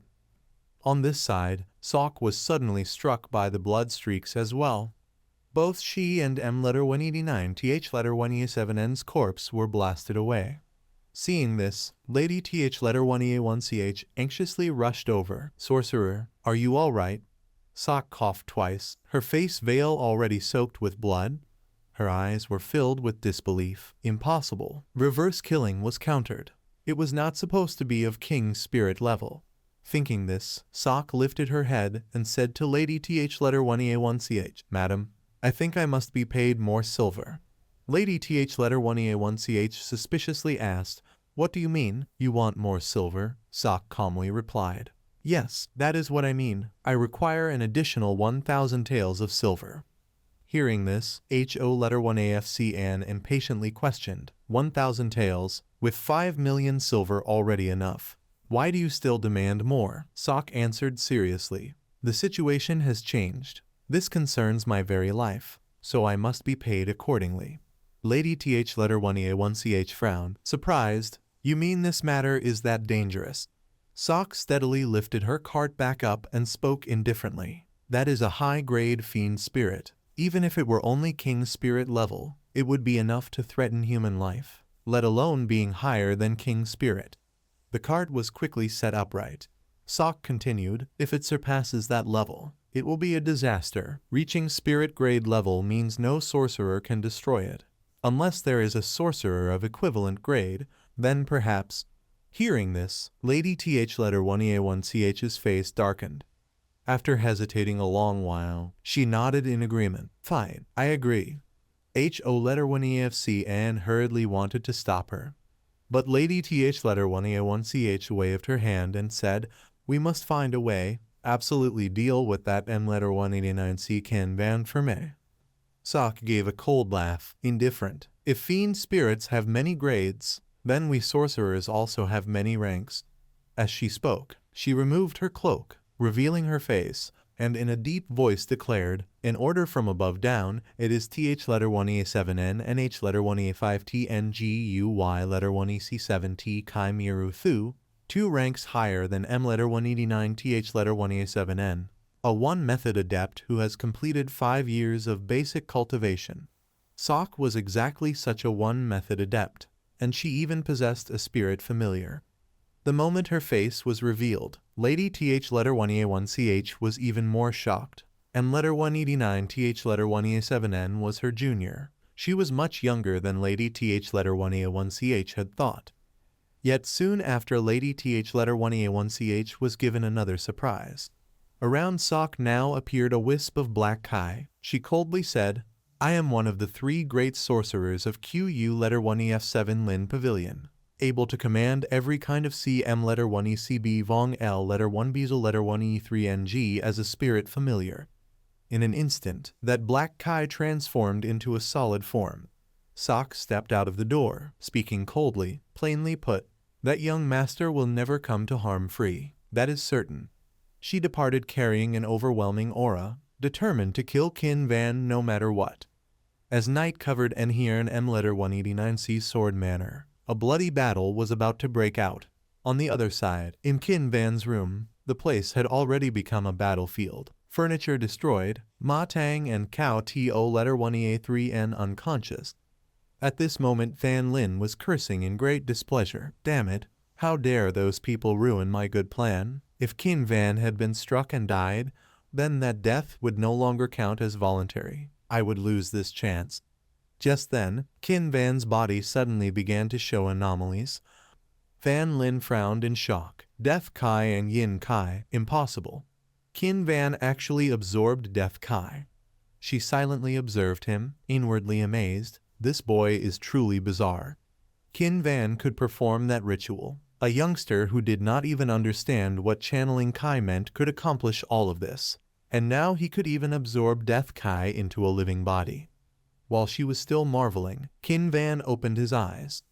Fan Lin stood by observing him. She hated to admit it, but indeed she was becoming more and more intrigued by him. Qin Van had no idea of these thoughts of Fan Lin. He was examining his own hand. A surge of black Kai was wildly pouring out of it. Qin Van smiled with satisfaction. As expected, channeling Kai in reverse was the right method. Unlike true Kai, the kind of Kai absorbed this way did not dissipate. It was just a pity that it could not form gathered Kai in the Danshin because the amount was too little. Hearing this, Fan Lin could not help but unhappily ask, "Hey, are you really still alive?" Qin Van pouted. "I am still alive, as you can see." Fan Lin heard this and irritably spoke. A living person this vigorous, how could he possibly absorb Death Kai? While speaking with Fan Lin, Qin Van noticed his room was a mess. He frowned in puzzlement and asked, "By the way, Fan Lin, why has the room become like this?" Fan Lin was startled, avoiding his gaze. "Curious, are you?" Qin Van nodded slightly in surprise. "Ma Tang is in chaos. Even guard Cao To letter 1EA3N has fainted. Why is that?" Fan Lin originally intended to cover it up. But at that moment Ma Tang suddenly regained consciousness. He told Qin Van everything, making Fan Lin angrily shout, "You fool, do you not understand anything?" She furiously beat Ma Tang, while Qin Van did not intervene. Instead he hesitantly asked, "Really, you will not tell me?" Fan Lin snorted coldly, turning her head away, pouting, "Luckily I saved your life from reverse killing." Hearing this, Qin Van asked doubtfully, "Reverse killing, what is that?" But right then, the room suddenly echoed with noises, startling both of them. Fan Lin seemed to sense something. Qin Van glanced at her and asked, "What is it?" Fan Lin snorted coldly, "These troublesome mortals, messing everything up." Before Qin Van could understand, he already saw something on the floor. A swarm of pitch-black insects was flooding into his room. With disgust in her voice, Fan Lin said, "Which lunatic dares to use this thing as a spirit familiar?" Qin Van was confused, bewildered and asked, "What is that?" Fan Lin slowly explained, "See M letter 1 ECB Vong L letter 1 Bo letter 1 E3 NG of Handa Mountain. They are C letter 1 EDU true." In just an instant, Qin Van's room was surrounded by thousands of beetles, their numbers as vast as an army.